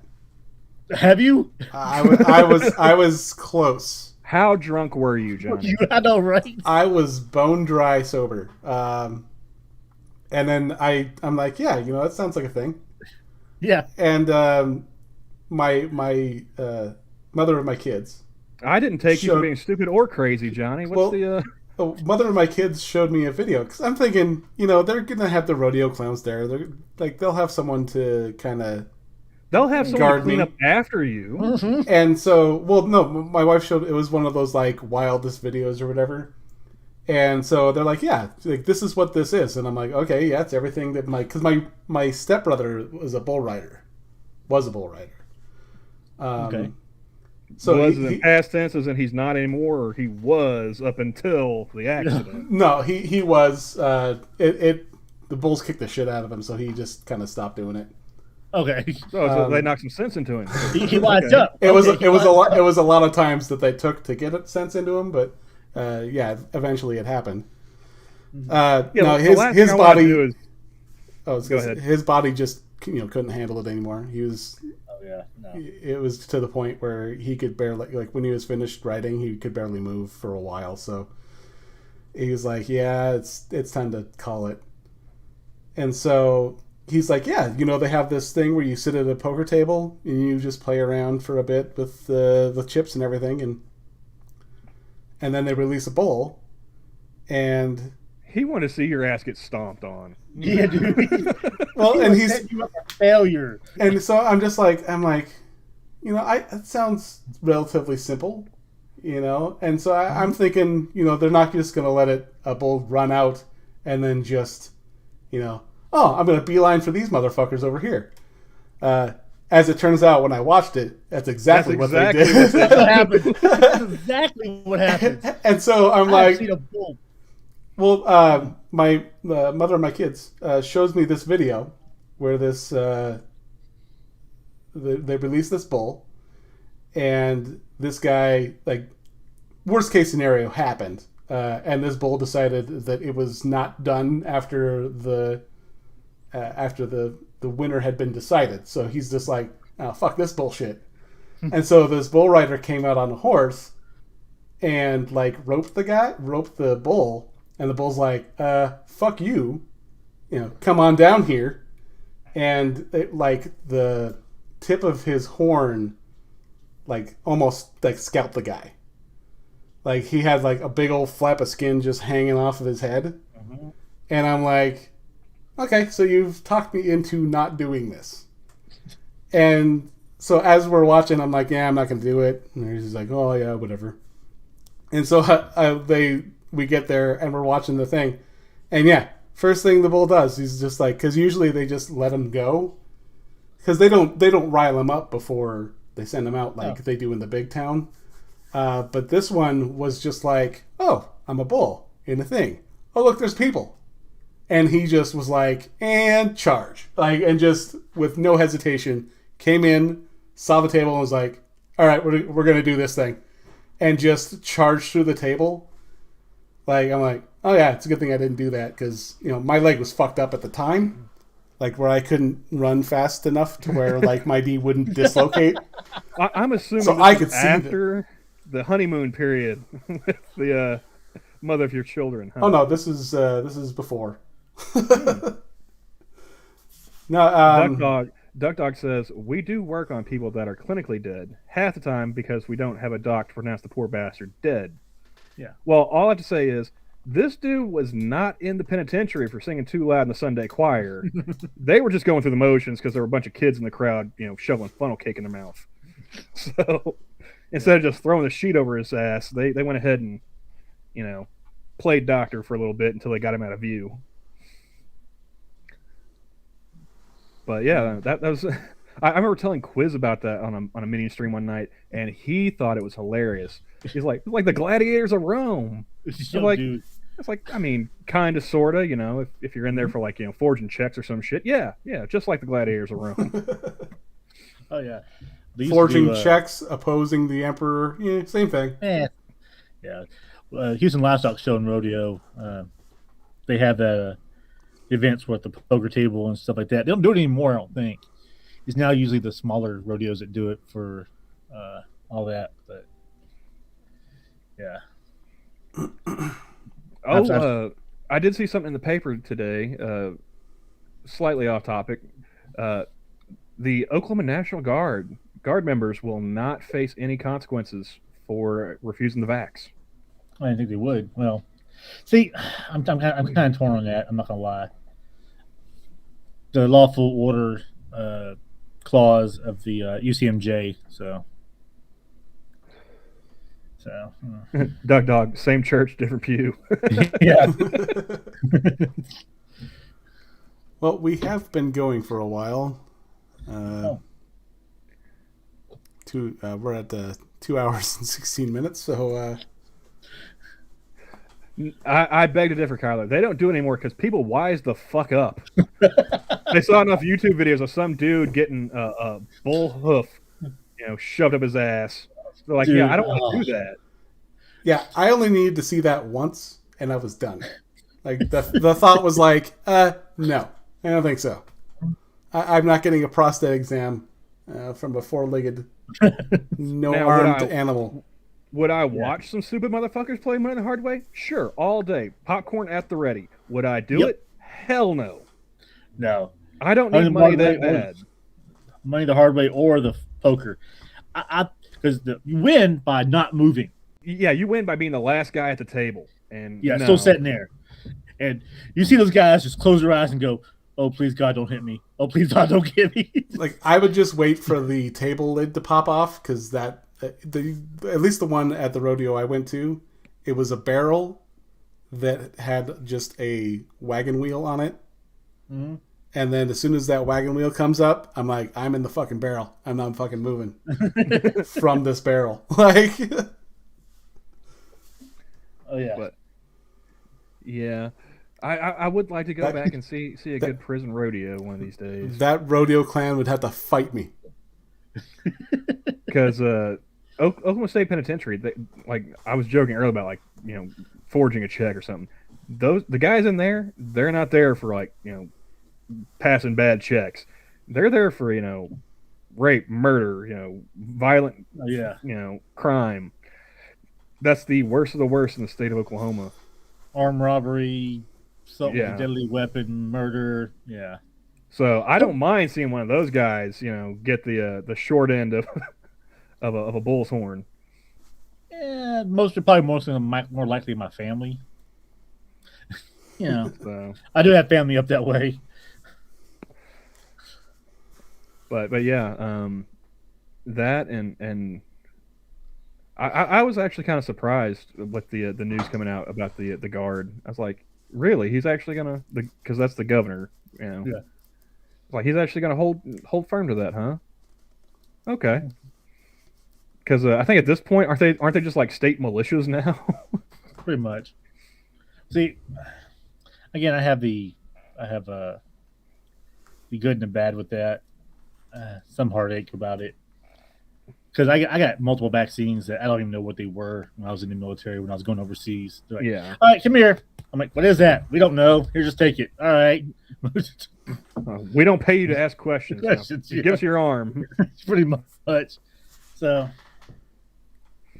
I have a kind of a heartache with it, but Yeah. because you do sign a contract saying you will do whatever the military tells you to do. Right. Yeah.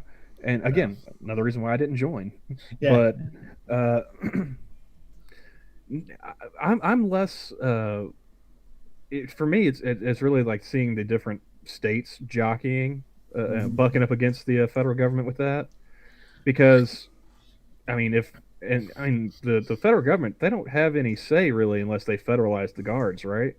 Well, That still like the governor's purview, isn't it? how it's supposed to work and how it does work is kind of different because the National Guard does supposed to answer to the state, but it is federally yeah, it's a Fed regulation on them. Okay. So Yeah. it's kind of one of those because the states don't. I've never been one for the Guard. National Guard's kind of they should be under the state laws and regulations, not the federal government regulations. But that's my own heartache there. It's just because we train with the no-goes in the reserves. Mm. You know, when we go to boot camp, we're all mixed together. You get the same training I do, same training everybody else does. Same training when you go to the, and what usually happens is while you finish the basic, there's always that one recruiter who waits till, hey, you're signed up for the National Guard. Why don't you go ahead and go regular Army? Oh, yeah, they steal them out right out from underneath them. It's just a matter of a little bit of paperwork. You already have the training. You don't have to go back through it. Just come on over. I had a coworker when I was working at the scrapyard. He had been in the National Guard, and that told me a lot about the Guard. Because he was a cool dude, you know. He and I got along great, right? And he told me, like, you know, he went ahead and signed the contract, and then he, like, I guess he got the cold feet, you know.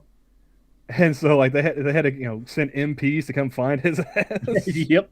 He tried to jump out of a window to run away from them. Oh man. And everything. Oh yeah. I was like, wow, you kind of sound like a shithead. He's like, yeah, I was. I was like, well, at least you're honest about it. He said he went and did his basic up at Fort Jackson. Camp Jackson. Oh, Camp Jack. Pardon me. No. It's a joke. Fort Jackson's correct. We call it Relaxing Jackson or Camp Jackson because it's supposed to be like really relaxed and like not hard enough. Well, what was funny, you say, because I've heard it called Relaxing Jackson, but he called it Action Jackson. I was like, I'm not gonna argue with you, sir, because you actually went there and I didn't. But I've heard differently. Sounds like more inaction Jackson. Yeah. Yeah. See, I did basic in Fort Lawson Woods, Missouri. So yeah. Now I had when YouTube started being a thing, I had an idea shortly before I completely fucked up my leg. Because I was a tubby bastard. Still, I think it was like 22, give or take. Were you gonna do like one of those like army workout programs and like before and after? Well, no, I was gonna see to see if they'd let me do like 1 week of basic per branch. And my friend goes, that is the dumbest thing I've ever heard you say. And I'm like, well, because my thought was, it can't be that bad. And he goes, it's the fucking military, man. It's like they make you sign a contract before you even get to go. And yeah, like this is like basic zero knowledge about what I would have been walking into. And then God, he's like, no, just no. Don't even think about doing that. I would love to see like a young Johnny walking into a recruiter's office. Yeah, could I just do like a week of basic for my YouTube channel? Oh god, that made me tear up. That's funny. Like, because yeah, like, and it's that basic. It's that basic. You don't know what you're walking into, and so like I ran it past a friend of mine, and he's like, "Yeah, that's the dumbest thing I've ever heard you say," and you say a lot of stupid shit. Yeah. Oh. He's like, you expect like, what are you expecting? You walk in, you do stuff, and then you walk out. Like, I don't fucking know. What was great about that coworker, like he was telling me his stories from he did a deployment to Iraq, and I don't remember what he was originally like trained up to do in the guard, but they end up being like prison guards. Yeah. And him talking about dealing with the Iraqi detainees and everything, and convoying this way and that way. I found out he told me a story about one of the guys, they were on the truck going somewhere, and dude had to take a shit. It's like, well, we're not stopping. It's fucking Baghdad, Hanging like, outside, let's go. Like, so this dude, like, what they're driving along in a deuce and a half, he's got to sit there and pinch one off into a Pringles can. I was like, how? You're like, wait, you're in a he's in a moving vehicle. Yeah. And you guys aren't like driving slowly. You're not like doing the speed limit. You're like, nope. It's like, and so he's what, just squatted down in the back of the truck, hovering over a Pringles can. You're like, yep. I was like, that. And heaven forbid you hit a bump. MRE bag.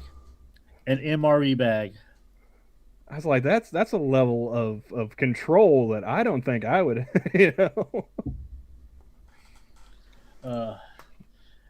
We had a guy in basic get a Dear John letter. It's his wife leaving him. He's on the 3rd floor. He decides to end it all. Did he jump? He tied the buffer cord around his neck, picked up the floor buffer, and threw it out the window. Ooh. As it hit the ground, and he was still standing on the 3rd floor because the cord was longer than the floors were. We're all looking up going, what the hell? And he's just standing there going, it's like, yeah, I didn't think this through. Well, fuck. I was like, it shattered that buffer, though. That buffer like he's like, well, this is embarrassing.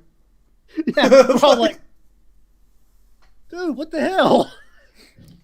It's like, well, when you look back on this and laugh. See, that's one of the things that keep me from ever, committing suicide. Is like, what if you fuck up? It's like, now everyone knows, that you can't even get that right. Come on, dude. Oh yeah, it's one of those moments in life I look back and go, that was funny. Yeah. I don't care who you are, that was funny. Yeah. But no. So yeah, we've stretched that another 15 minutes. So Yeah. So you guys, you got anything going on there, Necro? Actually, I do. I actually started making videos, and I'm actually going to start streaming on Twitch, probably later on in January, probably on Mondays, I think. I actually started doing something, believe it or not. Like, what kind of stuff are you gonna stream? On Twitch, I'm doing. I think I'm going to start with either Fallout New Vegas or BioShock. Hey Johnny, throw Necro a wrench so we can drop his Twitch channel in the chat. Oh yeah, he has streamed with us, so that's in the rules. You just scroll just a little bit. You don't have to go that far, dude. Well, I know there's a lot of Mr. Yes here, so that's there we are. And done.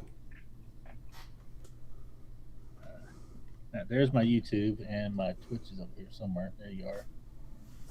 Copy my link. And there, and paste there. Yeah.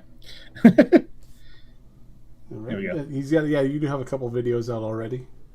Yeah, I have a few. I hit it hard and fast when I first did it just because I'm making it. They're very, very short videos, very wholesome videos, by the way. Believe it or not, they are wholesome. It's something I started because for my my redneckness, because I am very redneck, which is fine. But I started earlier this month, I think it was, and I'll be making more. It's just I have to stop because of the holidays. I don't have much time to do it as much as I wanted to. I have one time on Twitch, and I was just testing things out, making sure I got my layouts right and everything. So, but look for that coming up probably mid or late January. Awesome, dude. And you do stream with Alex from time to time, right? Yep, I do stream with Alex from time to time. Which, by the way, if you have not watched some of Alex's new videos, go watch Alex's new videos. He has one on a Hispanic lady who went after the mafia, the gang that killed and raped her daughter. Yeah, I caught the premiere for that one. That was a pretty good one. Although, like, it's hard for me to call him Alex. I have to physically remind myself, because I keep wanting to call him Bear. He takes either one usually. Yeah. So. But like I do miss the old irate Bear content. Not gonna lie, and some of the stuff that he talks about now is like, I'm a little leery. Like the Chris Chan lady. You mean Isabella Janke? Yeah, that's the one. Yeah. Yeah, she is garbage.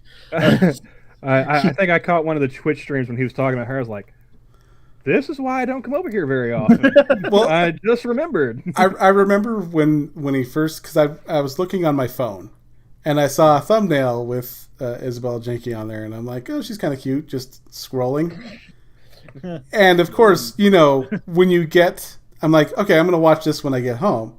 And as soon as the screen popped up, I'm like, that's not the same person I saw, when that screen was flashing by at like 90 miles an hour. Oh boy, the difference in resolution between a phone.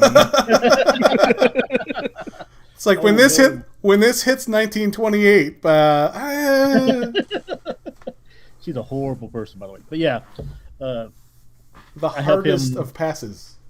Oh yeah, not even in the ballpark. When I first saw, I was like, not bad. And he goes, there you go, dude. Here's more details. I'm like, no. No. Yeah, and it's like, That's why I hold to what Grandpa Camel taught a young camel about what when it comes to women, make sure they pass the rain barrel test.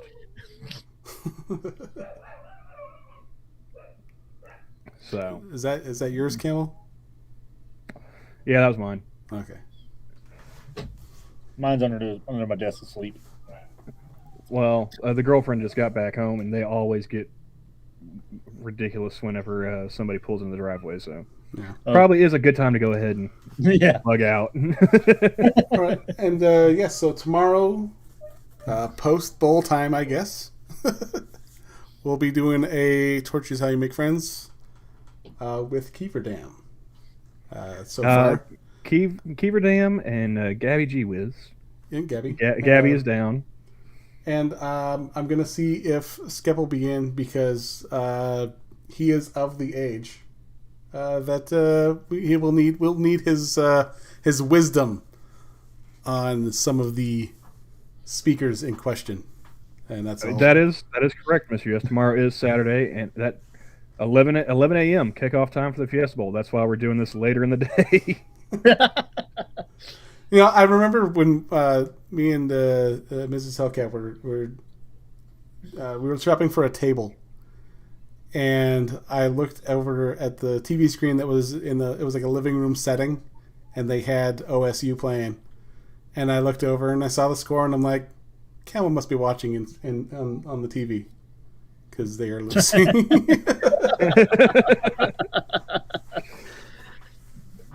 That's why I listen to it on the radio.